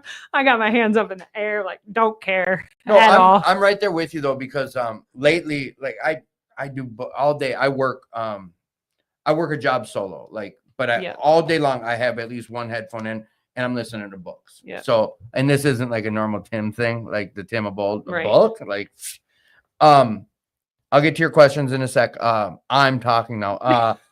But this part about like reading and not reading, but good cries, bad cries type of deal. I find when you said people in the gym, like when I'm driving my truck or I'm at work, like the homeowner or the tenant will be like, is everything okay? I don't know. I'm sitting here, got waterworks going on over something happy in a book I'm listening to. And it's like, that's like, I have feelings now. That's part of this. Now, multiple people keep asking God or recovery. I mean, God is in your life. It goes God, recovery, everything else. Mm-hmm. Yep. This, that is right. Need to do the work. God gives you the tools to use. It's up to you to use them. Absolutely. That's absolutely. Like I said, we can stay spiritually fit and have that God consciousness or stay spiritually sick in this program. And if the sicker you get, you're more likely to go out. Yep. The sicker you stay is jails, institutions, or death. Mm-hmm. I've had friends in recovery kill themselves. I've had friends go out and never come back. I've had friends, including myself, go to my second year in. I went to a insane asylum. I thought I was going to kill myself. I was like, what? I've never had that, that's that untreated alcoholism. Mm-hmm. And what's interesting is like, I still keep those blue socks they gave me to remind me of how far I've come in recovery. I have my lanyard. I keep my lanyard. It's on this little mirror by my bed. We are not. And that was so important part of my journey. Like I would have never thought I'd talk about that. I have zero shame. We live with shame and secrets keep us sick. Mm-hmm. And I told you, Dick kept me sick for a long time. And all that. It's just weird hearing it's that. I know. I'm not. I try to be funny about it. It's not literal. It's just men. It's not literal. It's literal. It's just men. Like you gotta get it better. And it was me. I was the common denominator. It wasn't these men. It was me. Well, and that's because why, I had a skewed perception of what a healthy man should look like. Because I was abused, attracting these men and feeling I had to prove my worth. And that is, I speak on that so much to women because I see these patterns and people not getting well in their programs. And it's because of this. And I want to encourage women. There's a better way. That's what we're going to work on our retreats. That's what we're going to do. We're going to get to the gritty nitty stuff. Like, the stuff that helps. That helps, the hard topics. And I want to share my testimony. I'm not telling you Christ is the answer. I'm telling you it's the answer for me, but I'm telling you need to figure it out for yourself. But I will never, ever not speak boldly of God and Christ because it's you. He's changed my life, and why wouldn't you? And he's blessed, and now I can truly do my inventories daily, and I can truly look and be look in a season of gratitude, and even when things go wrong. You want some pizza? Or sure, I'd love some, y'all. Hi, Forrest. Hi, Forrest. No, that's your truth. That's your life today. And like you said it, and I love this statement. It's like, I can do what you did, but I don't get to have your experience. I can go have my own. If I want what you have, I got to do what you did. Yes. Like, yes. and to me, that's like, And there's 2 books, AA. This is how I look at it. The big book saved my ass, and the Bible has saved my soul. Right. And those are the 2 books that I stand. And if you're in recovery and you don't know what you want to be, somewhere in the middle, if you're a Christian, Life Recovery Bible as well is another powerful tool that can help. But I'm a Bible thumper because AA tells the truth, and you can decide, right? So. Well, and that's like I always say this too when people are like, this is your story. I'm not here to tell you, One guy on here, he was slamming his finger in the table. He's like, and he had like 20 something years.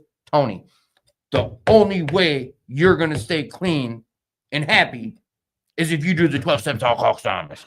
And he was snapping like, the only way. I'm like, for you. Nope. And like, and I don't ever want to argue with one of my guests. Like, and I love this dude. I do. And I know, like, a lot of us, some people do NA, if that worked for you. And like, I know nothing about the NA program. I go to NA events, went to MINAC. I support because I want to learn. If I want to better myself every chance I get. But this is what worked for me. Forrest is spoiling me. Thank you, friend. A previous guest who was on about 3 shows ago. This is Forrest, the one, the only. Forrest. They're in there watching a basketball game. Come on down. We do sports and pizza and wings, baby. Yes. Sports, pizza, and wings. Thank you. Look at that. Hey, thank you for sharing all that experience and hope. Thank you. Go. Nice. Now we're gonna do what you shouldn't do: is eat on a podcast. Thank you. Yeah, thank you. So we'll get to wrapping up here. I know, like you did about an hour of your story, and I did my best not to interrupt, but I'm so good at interrupting. No, I wish you would have. Did you not? I'm Lebanese. We like to talk. Yeah, that's the whole point of this. Like, there's no time. I had a show go for like 4 hours once, which was. I don't. If you know a lot about Lebanese culture, Lebanese women were passionate, loving, family people. But we like to talk. I don't. You know what? We got some spice to us if you piss us off. We've got some spice to us. Yes, recovery is a lifelong journey. Sherry M. She's a girl, ain't she? She's my girl. Yeah. She's on my board for a reason. Yes, Elizabeth J. She's popping it. You got a lot of supporters on here. Hey, this isn't an I program. That's something I need to remind everyone on here. It's not you're gonna do this and do. It's a we. The book says we. We do this out of the blue, left hand, out of left. And let me tell you something. I am I can say this now. I'm a grateful recovering addict and alcoholic now, because when I go to normie events, it's just so weird. They don't know what we know. It's a secret society. Yes, I know. You don't know what we know and got what we got. And I am so grateful. Like, I am so looking forward to Go for State coming up. Like, that is such a powerful event if you're sober. If Are you going to have a suite? Is recovery going to No, I don't. It's not AA related. So I will be there. You can find me. 6,000 alcoholics coming together is just like the most powerful thing. I cry every time they do the countdown. Me too. It's Me too. Beautiful. That's wild.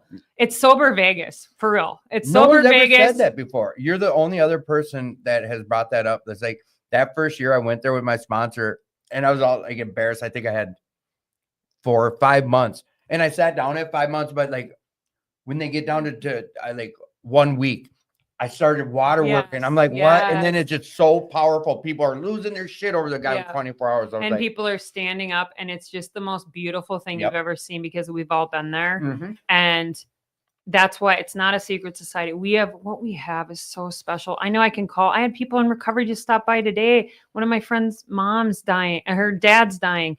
Like, we just know, we just have a commonality. I can call you, I can call anyone, and they would be there for me. Like, if I felt like going back out, I have a complete clean slate. Like, I don't have a desire at all. I'm around drinking and alcohol all the time. And like, it's the obsession is lifted. The drug use is what did that for you? Like, is that something you can with confidence say Jesus took that away from me? Absolutely. Is that what it was? It's doing the program. Doing the program took it away. Daily reprieve, doing the AA big book, doing that, calling my sponsor, doing the things. But like I said, that old behavior's there. It can come out sideways if I don't get to my home group, if I don't call my sponsor, if I don't meet with my sponsees. Like, if I'm not giving back, we can so quickly go back into our old ways. Well, during this live podcast, and I can be harsh, man. Like, but listen, this is how we do it, though. I mean, We share out loud. It's just what we do. And I like how you brought up about like the normies. Like we got something they don't, but serious. Like think about the connection we have in these rooms. Like what else is there out there? I always talk about that with what do you think people would pay? People do pay to go sit on a couch and tell some therapist or someone. Not, you know what? And this is something else I forgot to bring up earlier. And I posted the hotline 2 different times, 988. If you are struggling with self-harm or suicide thoughts or any of those type of things, utilize that number. Please utilize that number. She brought up 2 different times about something like that with suicide or self-harm. Utilize that hotline. Mental health's a real thing. And it's nothing to be ashamed of. It's something, embrace the help. It's out there. That's what they have this stuff for. I put the link back up. Yep. Now I'm going to do the out of left field question for you. If you could have any superpower, what would it be? If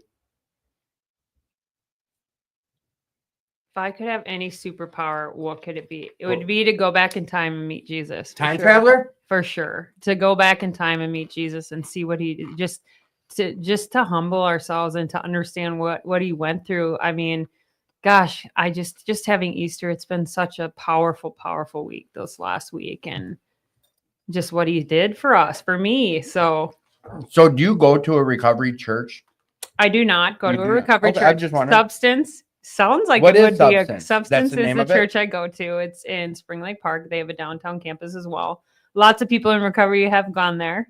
And I'm in cahoots with them about maybe doing a recovery program there. Really? So we'll see if it weighs on their heart. I've met I'm the pastor's wife. She and I have we've been working together the last year and just connecting, and she's been a connector for me. And this is all God, right? Like I could have a vision for real recovery, but I try to just stay in tune and stay in that. That's why I talk about I'm not isolated. I just have very selective right now because I need to stay in tune with this messaging, because this is a big ask of God to do real recovery. You're on your journey. Yeah. This is part of your journey. You've mentioned it about a lot of your past, like you went through what you went through to get to where you're at today. That's exactly it. And even fishing for Walmart, I didn't know then, but I knew. I mean, that's a huge accolade to someone's resume. Like, oh yeah, I fished for Walmart for 2 years. I was under contract. Like, yeah. Thank you. Like, it's huge. It was amazing. Like, that was the first blessing God gave me. So imagine that. His dream is bigger than, I didn't know crap about professional bass fishing. I knew I wanted to compete, but I knew nothing. I knew how to throw one thing, I was a crappie fisherman. Wacky worm in the whole day. Yeah. That's funny. No, I didn't wacky worm because I hated it at the time. I was a drop shot girl all the way. Anyway, y'all, we're talking technicalities in fishing. You will learn about these if you want to come to our workshops and our retreats. That's right. When Bob was on me about no, just drop shot, I'm like, dude, I'm a wacky 80% of the time I throw a wacky worm. Now when I fish, it's so much more fun to fish for fun. No, but I mean, I love competing. I was an athlete. My dad raised us to be athletes. So it was the hardest. No, fishing professionally was the hardest thing I've ever done in my life. Like fishing in tornadoes and weather and 40 torrential downpour. You want to get fit with your mind, go fish a bass tournament in a tornado. From the sidelines, you're like, someone's always like, oh no, it's fun. It's fishing in a tournament. It is. I've officiated some and sat in the boats with some pros, and it's like, no, dude, you got to think what's on the line. Yep. $20,000, $100,000 a boat, dude. I did my last tournament ever in 2022. I still do the charity teen challenge tournament every year because it's important. You've been doing it. You didn't 8 years. 8 years. Because I don't know if I'm going to fish it this year. So what? You still 8 years. I fished the teen challenge tournament. I still don't have a trophy, but it's not about trophies. It's about supporting the people in recovery. I don't have a first. I have several second place and third place. So you do have trophies. For the most important. For you, saying trophies means first place. I mean, you're either first or you're last, right? Listen to Ricky Bobby. She said second place is first place loser. Yeah, it is. No, anyway, the last tournament I actually competed in was in 2022, and I lost a 7-pounder, and I literally cried on my knees. I bet. And James River, and I was like, I'm too old for this crap. I can't do it no more. And God had a different plan, but no. Yeah, now you run the every once in a while that tournament competitive itch comes out, but fishing for team challenge, even when you weren't in recovery, you're fishing for a faith-based recovery program. God was already planting the seeds there, right? Like, He was always planting seeds. And I'm not over here. And it makes sense now in reverse. I look back and I'm I like that. wow. Makes sense in Thank reverse. you, God. Those stepping stones of my Walmart career. Yes, it's a very powerful thing I can say I got to do. But now it's spreading the message of our experience, strength, and hope, and what Jesus did for me and what this recovery program did for me. Because guess what? I had God when coming into this program, but I wasn't sober. Right. Y'all keep me sober. That's why it's so important to do both. Both need to happen. You can have Jesus all you want, but if you're an addict and alcoholic, you need us. Right. No, I get it. I totally get it. Yeah, we're in the fishbowl. So all right. It came up a couple times, and if you don't want to share about it, whatever. Absolutely. You said that you're drinking or whatever. Why did the drinking get in the way of your Walmart contract? No, it didn't. Okay, because when you were sharing earlier, and I no, nothing. I had no consequences for my drink. Okay. Like I was very careful. Did you ever have consequences from your drugs or alcohol? Yeah, in recovery. Financial, yes. So I always talk about I Yeah, never went to jail. People ask, no, I didn't have consequences. You know how many times I drank and drove? Not yet is what I like to say. I didn't have consequences yet. Had I still been out, I would have gotten DWI. Right. I would have went to jail. That doesn't I never went nothing. to jail. Like, okay. My old sponsor, she was the same. She went into AA 35 years ago. This is my sponsor before my current, and never looked back. Right. Everybody has a different path. I believe in treatment. I believe in all that stuff. Like, I would have went to treatment. Yeah. But I was fortunate. I think the piece that people struggle with is that faith piece, because I had a backbone in faith and God and what he's done for me already. You almost had I knew I knew he could catapult my recovery, but I didn't know what I didn't know until I got sober. And I didn't know what I didn't know until I became part of this amazing, beautiful recovery program. And that's what it is. Our recovery community. Did you even have looking back now? Let's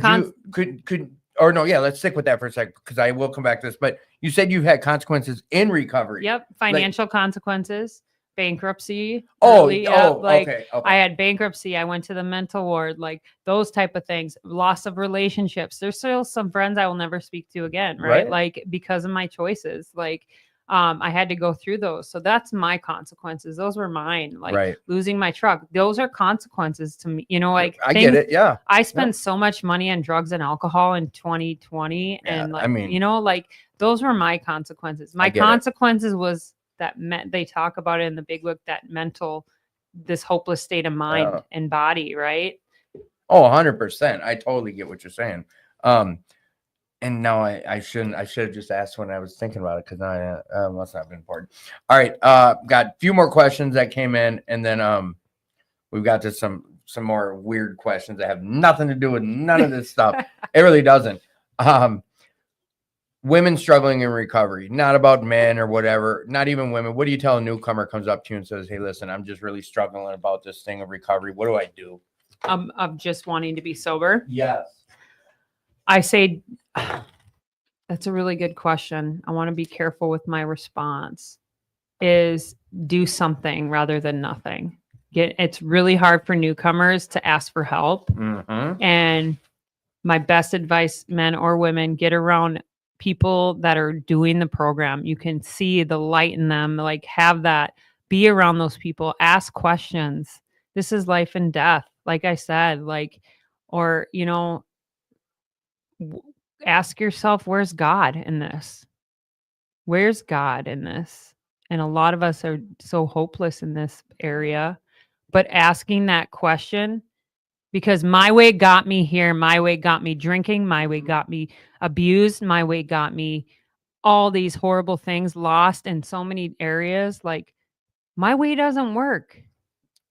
Yeah. So take your hand off the jugular. Do one thing every day. And if it's one thing, is getting on your knees and asking your higher power, God, whoever it is, for direction.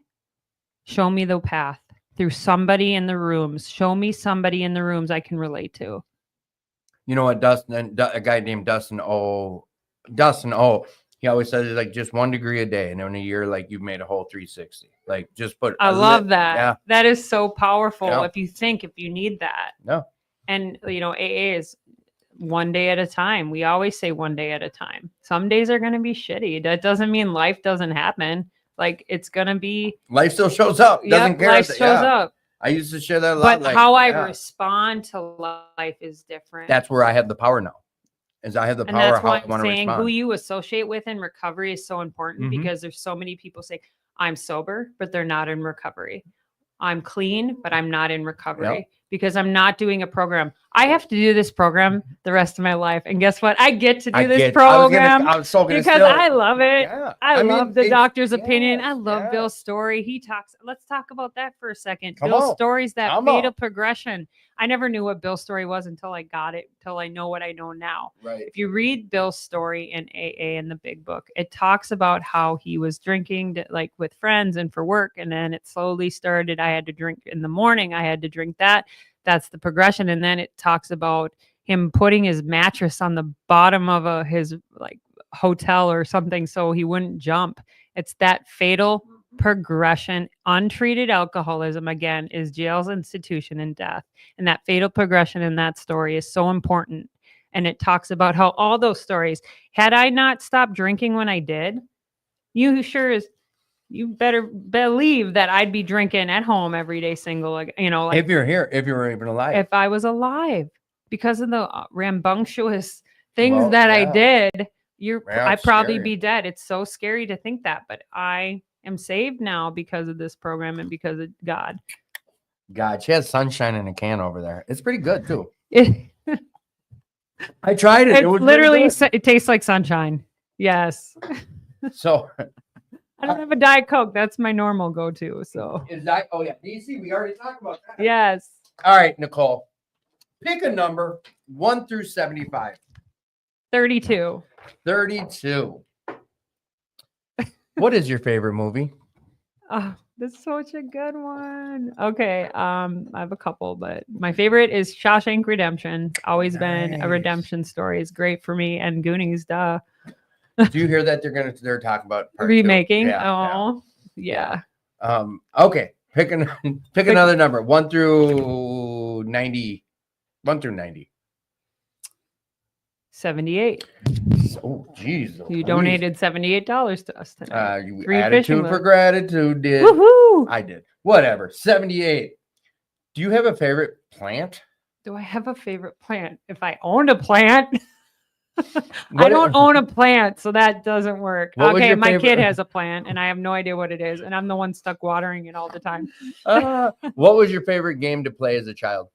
Favorite game? Ditch, dude. We'd go up to our cabin, we get the neighborhood boys and everything. We played ditch. If you don't know what that means, it was a 90s, like, I don't know, kids might still play it. It was a 90s. 90s game. You split up into two teams. One team goes hides in the dark, and then the whole neighborhood would come and we had this rally. We had a perimeter you can only stay in, and then we'd find the team, and they had to get back to home base to be safe, or else they're out. And then the other team would hide. I had my very first kiss ever during a game of ditch in 7th grade with a. Yes. That's great. All right, we're going to keep going. I got someone that picked a number for you, and it's 14. 14. Got it. 14. What is your biggest pet peeve?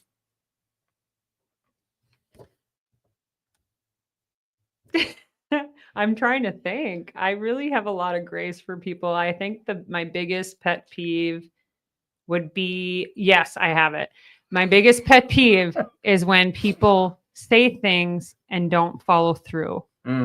Integrity is number one to me. And if you say you're going to do something and you don't do it, that's a huge pet peeve of mine. And I feel it's a defect we need to work on ourselves. On that, is this statement anywhere near ring true for you? Is like the things that bug you most are things that you've had issues with personally? Absolutely. Yeah. I mean, how many times I said I was going to show up and help my sister and I was hungover? How many times I was trying to be present for my kid and I was hungover? Right. Like, yeah, I had no integrity. I'm going to be there. No, I'm hungover. Like, right. Yeah, absolutely. I'm doing me today. Egg McMuffin and a couch. All right. Pick a number 1 through 53. 1 through 53. Let's do 1. Ooh, 1. If you could have an endless supply of food, what would that If you could have an endless supply of any food, what would you get? Oh my gosh, that's tough. Mm-hmm. I love pizza, man. I love pizza. I could have endless amounts of pizza, but gosh, that's tough. You want sweets? It depends. Oh my god, my new favorite What? obsession is those True Fruits. It's called True Fruits, and they're frozen chocolate strawberries. True fruits. They're called True Fruit or True TRU? TRU. They're my new obsession. I could be on Stacked for those for sure. There's one that's like chocolate, white chocolate and dark chocolate covered. Those things? Heck yeah, they're amazing. You know, when I got sober, I gained 40 pounds and I ate my way through sobriety. No kidding. I'm not And join the joking. club. Because A lot of us alcohol have was that story. sugar. Yep. Like I was Yep. craving sugar. But Yep. now this last year, like when it's funny how I let go. What does now your my health every- look like today? Like I know you. It's I I'm always in the see bed. I just Come on. had my Share about I it. work out at Los. I am super Los proud Campos. of my fitness journey. I had a degree in sports medicine, working out, all that stuff. Know how to lift, but I hadn't really put myself first. And sobriety allowed me to put my health first. And I just got my scans done at my buddy's. He runs a nutrition shop, and I'm in like optimal health, and that's to God, because like a year ago I was not. Hell yeah, that's awesome. And that's that letting go piece, right? Like Right. those promises come true. You're getting spiritually fit physically, and it talks about it in the book too. When you straighten out spiritually, you straighten out physically and mentally. It does say that in the AA Big Book. I don't remember what page. But when we stop being the you're actor, a thumper when like you that? stop being yeah, I am like that. On page 60, it talks about Right being the after how it actor. works. Yep. Talking about being the actor, and when I stopped trying to arrange all the lights, the people telling you what to say, do, and thing, this last year, like Yeah. The I've seen the director true promises of the program. said, what was the biggest in early recovery for you? What were some of the biggest hurdles for you, and how did you overcome them? My biggest hurdles was trusting people, Mm. like not trusting that they had good intentions. And how did I overcome that? Like that was my will, right? It took me a Yeah. long time in sobriety to get rid of my will. Told you I Right. did that shuffle. I showed you. So would you say a year ago is when like that piece really came to fruition for you? I Like, started- not taking your will back. No, or- here's how I look at it. Like I gradually let go of my will with my son. I gradually let go of my will with my family. I Okay. gradually let go of my will with my job. I gradually let go of my will with my finances. And then the last piece was letting go of my dating life and like men, right? So hold up on the men thing. Okay. Because I got a question about that. But everything that you just said, letting go of the will with your son, your family, letting go of the will of your finances, what does that mean? What does that mean to me? Yes, like control. I mean, what does that mean It's a when you third step prayer, right? Like come on? third step prayer. It talks about the third step, like I can't remember the third step prayer at the moment in my time, but like it's out with God, in with self, or out with self, in with God, right? So that's what it looks like. It's hard to explain, and you have to try to think about as an action. For me, it's praying every day, doing that routine, like getting on my knees. And it looks different now. Thy will be done is my prayers, right? Like it was hard. People are like confused. Even myself, I confuse myself sometimes. Like, oh, here's my will coming back. I'm stubborn, Right, but Lebanese there's- woman. Yeah.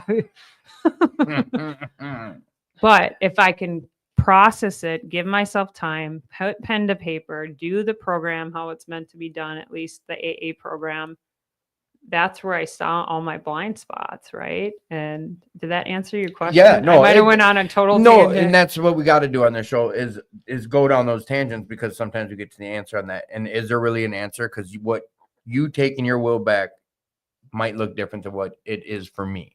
But my will back is telling God what to give me, so okay, and in or God's is it will, like a control thing too? Like it's you said control, with your to son, not get hurt, like, right? So going back to that middle Here we school go. thing too, Yep. I have this sense of wanting to control everything. So I stopped trying to control my son's stuff. I stopped trying to control my relationships. Again, in the actor, page 60, if you need a reference, page 60 in Yep. the big book talks about being the actor. I was trying to arrange all the lights, and Oh, he didn't text me back right away. Oh, how dare him? How dare they treat me that way? Not just him. I'm talking about anyone. Like, how dare that lady cut me off in McDonald's? You're hilarious. Putting my sense of self before others, like God, I offer myself to thee, or God, offer myself to thee to build with me and to do thy will. Relieve me of the bondage of self, that I may better do thy will. Take away my difficulties, that may victory over them may bear witness to those I would help of thy power, thy love, and thy way of life. May I do thy will. And you know what, Fridley, I think they have it on the big board at the beginning of the meetings. We say on the noon meetings, for sure. Yeah. And Johnny B, to me, he's one of my predecessors, and I really look up to this fella. But John B, who's been a faithful listener of the show, he typed out the whole thing in here, the third step prayer. So yeah, like taking our will back. Like I struggle with that still. Like that's something we're human, right? We live in the human world. But I make excuses, and I do exactly what you're saying right now in my head. I'm like, I mean, just give yourself a break, too. Well, okay, I call that the committee. Like we call the committee up in our head. That's our untreated alcoholism. The committee wants to destroy and kill us, and it's going to constantly tell us we're not good enough. So when you can pray away, like for me, I pray that I say, Lord, I rebuke these attacks. Like for me, Christ and AA are the ones that got me where I'm at. And when I can rebuke those attacks, it doesn't mean the attacks won't be there. It means we're just going to respond differently. Right. That doesn't mean you're not going to have a crappy day. I have days where I just want to stay in bed, and I'm gonna. Like, does that make me bad? No. But if I stay in bed for a week, okay, I got a problem. Like we can get stuck, but we can't stay stuck. I think, and being aware, a lot of the things you've shared about, it's like the big difference for me is like even being present enough to be aware of these things happening, like recognizing, oh yeah, today at McDonald's this lady cut line, and this bitch, I'll tell you what, like recognizing I needed to address that, or and it becomes habit. 10-step, we constantly do it now. If you're in the program, like I can tell when I feel spiritually sick or like pouting and so poor me is when I hadn't gone, I love Bob, I love you if you're listening. Me. Yeah. Ready for the when opera. I'm like, oh, poor me, I didn't hear back from this person, or poor me, that guy cut me off, or poor me, I got a migraine. It's pour me another drink, right? There you go. Pour me another drink. If I stay like that, I can check it, I can recognize it, I can cry if I want, I cannot, or I can just continue to change. God says he's not, or the program says more will be revealed. That doesn't mean if God revealed everything right away in the beginning, I'd go back out drinking. If God revealed all this truth, my first year, second, third, I'm just excited to see what he's got in store. Yeah, he puts it in us in a the way it's supposed to be. I gotta believe exactly. That. All right, we're gonna end with some one last topic, probably a big one in your life that's going on right now. You brought it up earlier. You took this vow of purity. You're okay sharing about this? Yeah, absolutely. Why? Not why are you okay sharing about this? What led you to, however you're comfortable sharing about, what led you to this? The more I started to see the people, the men I was attracting, and when I took away that, God started to chip on me and my character. Wait a second. And when God started to chip away on me and my character, I got to hold this thought. And when I'd get around the wrong people, I felt sick, spiritually sick. Wrong people, wrong men. Okay. Wrong men. Was it a sponsor that pointed this out for you? Or I mean, we did heavy work. I personally I kept seeing the patterns of allowing crappy behavior of men towards me, and that's not my job. It's also not my job to fix anyone in sobriety, and I was taking inventories, but I knew what I needed, and I was the common denominator, so I took away that off the table. That doesn't mean it hasn't been hard, but now I get it. Now God has continued to soften my heart, to mold me into the woman that he wants me to be. So that doesn't mean there isn't I've gone on a few dates, but it doesn't mean anything. I don't kiss. You're I'm not I actively don't, looking for no, some like I'm waiting partner on the like Lord that. this time because I've met some really amazing people that are in recovery that have God, and they could be, like dynamic partners, but I don't know God's will. No, I get And it. when I try to take control of it, it crashes and burns into a fiery hell every of single time. Yeah. There's a real spiritual man in my life. I know. For me, his name's Wade W, and he's so he has like his view on things and his beliefs. They're really just definite, and I really respect how he shares about it. And he's one of the first guys that like really, when I was in a relationship, he was like, you're sinning. I'm like, what? Come on. He's like, and he first told about his own story. He's like, I was having sex out of wedlock, and I knew I was sinning, and and then I got married. I married her, and he's like, I'm not here to like fire you up, Tim, or beat you down, but like, you do understand you are like in. There's a guy Manny who's passed away like it was a while ago, but he and Wade remind me of each other how he didn't kill me with kindness, but he didn't beat me up over it. He helped me learn about it. But this thing, like this celibacy thing, what led you? All right, so you notice you're attracting. Yep. And when I started to say that's off the table, the ones that had those intentions disappeared, and now like it's been isolating and alone feeling sometimes. But honestly, like it strengthened my relationship with Jesus to make it realize that He's the only one I need now. And He fills my heart. And I've had that tough conversation with Him. Like, if I'm going to be alone the rest of my life, I'm okay with it. You are. I'm at a point where I'm okay.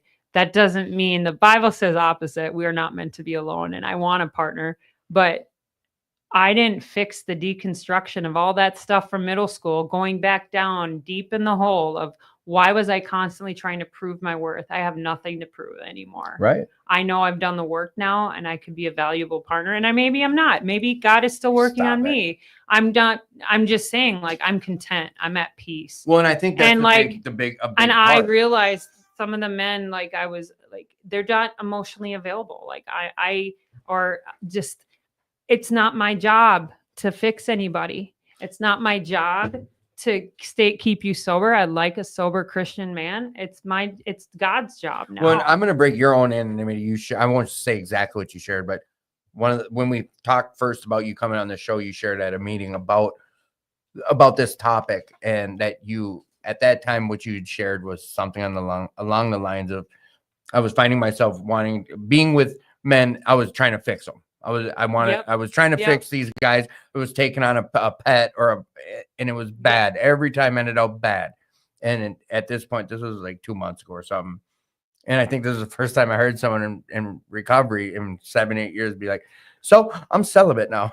Like, but you stood on that and you're like, I've never been better in my life. You said life at the time. And it blew that was when I was like, I haven't. And I can honestly tell you, like, I didn't know what I was missing out, and now I get why Jesus. I get why I need to come. Jesus needs to come first. My recovery second, and like He had to deconstruct. I had to take this last year and have God deconstruct all that toxic thinking, also that I had towards men. Now I have a healthy perception of men, and I realize like anything, it was on me. And like, we're all trying to recover. We're all trying to get better. And now I have a softer approach. I can, I've been the eldest girl, Lebanese family, trying to be in that alpha female. And that's just like not who I am at my core. And like, I am a leader in the business world, but when it comes to that area in my life, like I want to submit to the right man that. Isn't it nice to? And I would have never thought this had I not done the program in recovery, had I not done that 4-step sex inventory. And I'm grateful for how my sponsor did it, because she showed me with arrows, and it took about a month for me to get it fully done.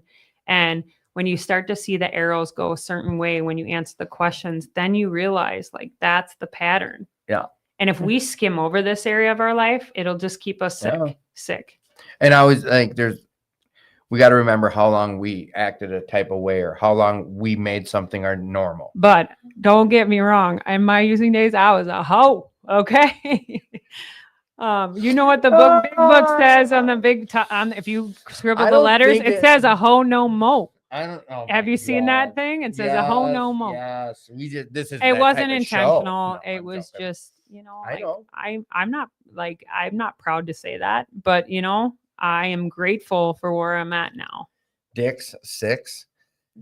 I've never, you know what? I was saying like maybe you should eat Wang. Like Wang was. Well, dick keeps you sick is like it flows, right? But I Yeah, don't but say that in every meeting. I'm not going no. to say that in my, test. I read the room when I'm going to say that. Speaking of that, Dr. Rupert, And I know I'm making a lot apologize. of people who aren't doing the program of AA uncomfortable right now. That is not my This is intention. no. This I'm is your telling you, story. I see people relapse because they stay in these stuck toxic relationships that aren't good Yep. for them. I've seen people make their relationships their higher power. I've seen people Yep. make relationships their people go back sobriety out. I've seen several people Yep. in the last year relapse because of because this. of relationships. And several women included.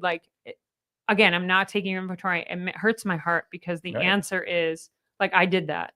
I Mhm. did it. That's the what I answer brought is up God. earlier. The answer, I did it. And that's why I did it for up. 3 years. Yes. 3. Well, and that's why I was bringing it up, and I 3.5 years. I didn't know how to approach it without saying but you're speaking from your own experience when you say this. Yeah, my own experience. And I think I would get her, and then finally I'd outgrow people, and I was outgrowing meetings. I was outgrowing certain clubs. I was outgrowing. Right. And that's how I know I'm on the right path. Right. And on the path that Jesus has laid before me. And when you're living and walking in purpose, I promise you, if you don't know anything about where you're going to be in your life, continue to doing the next right thing. God will show you his path for you. You can do anything in this program with God.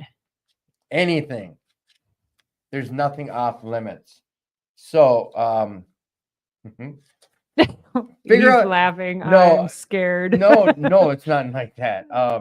There was something I was going to quote. Our actor is self-centered. All right, listen.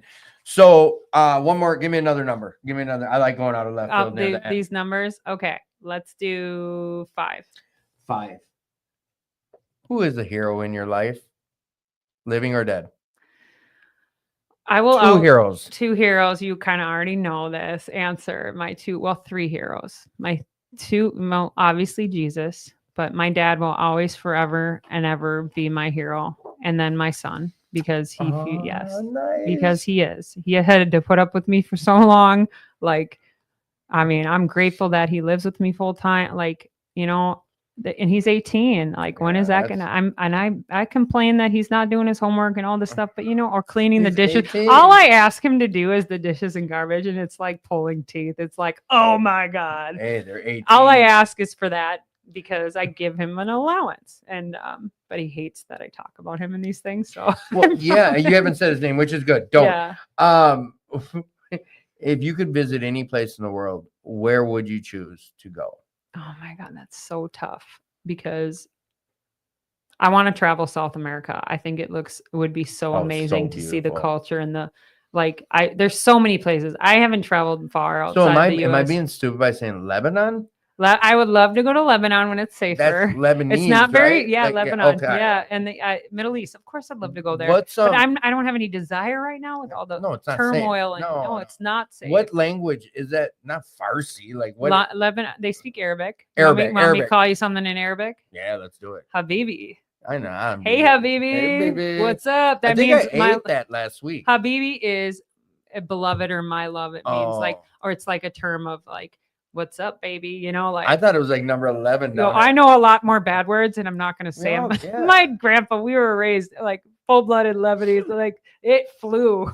They were Christian folk, but they were not at the, those bad words flew. What's a quirky thing about yourself? A quirky thing about myself. Yeah, it says quirky. Tell us about a unique or quirky habit of yours. A weird habit that I do. I just realized I started doing this in sobriety. I think it was the hand to mouth thing. I constantly put on lip gloss, and I don't even realize I'm doing it. It's just a habit. It's a habit. Oh, my lips feel chapped. I'm gonna put on some chapstick. 10 minutes later, I'm gonna put on some lip gloss.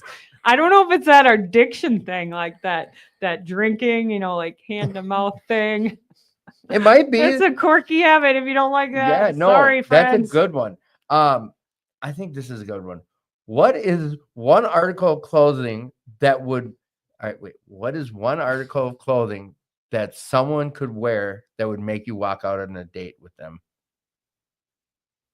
If a guy's wearing, what's one article of clothing a guy'd be wearing? I with mean, you? I don't discriminate, but It's been a year. I don't know. Like, I mean, you show up in like tighter clothes than me. I think Oh, that's gonna be skinny a jeans. problem. Like, I don't mind skinny jeans. Like, you do you, boo. You do you, boo boo. Yeah, I don't know. I mean, I'm good. Like, All right, last one. Pick one more number, and then we're gonna wrap up. 1 through what? Oh, I forget I have a whole back page. Let's do 42 because I'll be 42 next week. Oh, this is good. What's the most valuable piece of advice you've ever been given that you recall? Ooh. My most valuable piece of advice that has been given to me constantly in sobriety and is where's God in that? Where's That God? one makes you look. Where's God in that? That is the advice. Where is God in that? That situation, that job offer, that boyfriend, that girlfriend, where's God in that response? That's it. That has been the most, and like my dad always said, you don't have God, you have nothing. Like that always stuck with me. That's too. what you're raised with. That's yeah, awesome. I'm fortunate. Not, I'm very oh, fortunate. I thought you said yeah. unfortunate. I'm like, no, that's fortunate. I'm very fortunate. Yeah. Here, read that one for, oh, right on the food. Answer that one. You, oopsies. Sunshine's gone. It's Sunshine good. in We a drank can. it all. If I can. What is the one personal characteristic about yourself that you would most like to change? What are you doing to change it? This has come up recently in my journal. Journal with us. Okay. I still got that harsh Lebanese-ness in me, like that Spitfire, like direct boldness that I get from my dad's side of the family. On my mom's side too. They're like that too. I've been praying for the spirit of gentleness because I can be very brash sometimes. And if I'm living in God and living, I need to be gentle and kind and caring. And if I like get mad, it takes a lot for me to get upset. Like, but sometimes my direction or my directedness can be really come off harsh Like, and don't rude. get in the way of your diet. Oh no, Coke I've type had. stuff. Oh no, just like when I'm giving advice, I can be too harsh rather than like. Oh, Like a friend who's going okay. went through a breakup with an alcoholic who's in Al-Anon, and like the way I said, well, what's your part? You know, like saying things. It is what's your No, part. I get it. But like I could have You said did it right there. You're like, exactly. But what is your part? What's your part? I could say it in a softer, kinder way, and I'm really praying on that characteristic. But then And I'm again, really like, praying on it. Like I'm praying on it. I pray on it. I write about it because that is something I need to work on. you recognize and working on it. I'm so grateful you came on the show tonight. Seriously. Thank you so much for having me, Tim. It's been such a blast. I love you so much. I love everybody at Will Work and what you're doing. We are all in this together. And I'm here as a resource to everyone in recovery. I want to invite everyone out. It's a free fishing event, May 18th. It's at Spoon Lake in Maplewood. And we are going to fish from shore. We're going to have cornhole, all that. May 18th. I'll send the flyer to Tim. He can post it. It is on a Real Recovery page on Facebook. Maple Lake or Maple Plain? Nope, it's in Spoon Lake. Spoon Lake, yep. Right in the city in St. Paul. It's in Maplewood. Spoon Lake is connected to Keller. Okay. We're going to do a bunch of giveaways. We have a walleye fishing trip. May 18th. Yep. Lake. And if you want to get involved on any other ways, we are trying to raise $1 million. If you want to help fund one of these events, if you want to get involved on other levels, I just want you to show up. If you have no money in the world, these are for you. It doesn't matter. At the end of the day, we want to use fishing as a tool to continue to stay recovered. And then we've got Nicole at realcovery.org. Yep. That is my work email. And then I put the Venmo on here. And Thank you, if you want to give towards, they're facilitating getting fishing licenses and giving them to people in need or recovery or what have you. Yep. We have a separate fundraiser on my Facebook page and on the Real Recovery Facebook page. So and although 100% of those proceeds go towards a fishing license, 100% of that fundraiser is going towards those fishing license. Yeah, we do have links. Just go back if you tuned in late. Like, go back through all the comments. I posted all of it on the comments, or you can reach out to me directly. And on the heading, like, I have a hyperlink to her real fishing or real recovery page, and that's just a www.realcovery.org. And that shows it's a very basic website right now, but it can get involved that way.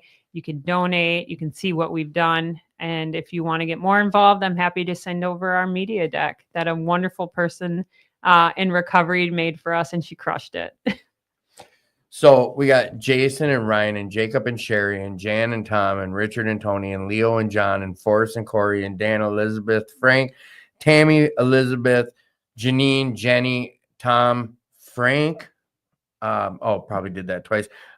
John B, John A, and the other John. Sorry, I didn't get your other initial. And everyone else, Ryan H, everyone who's been posting and asking questions. Like, I appreciate everyone who tuned in tonight. I'm gonna be popping back to you in a sec. Absolutely. But anyone out there, I'm all zoomed Look at in. you. Look no, at I'm you, zoomed boy. way in on you, and that just came up on my schnozola.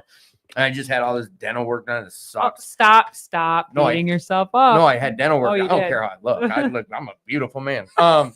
So anyone out there struggling, I say at the beginning of the show, during the show, and right now, like, reach out. You're worth what you just heard about. She found God. She found recovery. And, she shared about a few different places.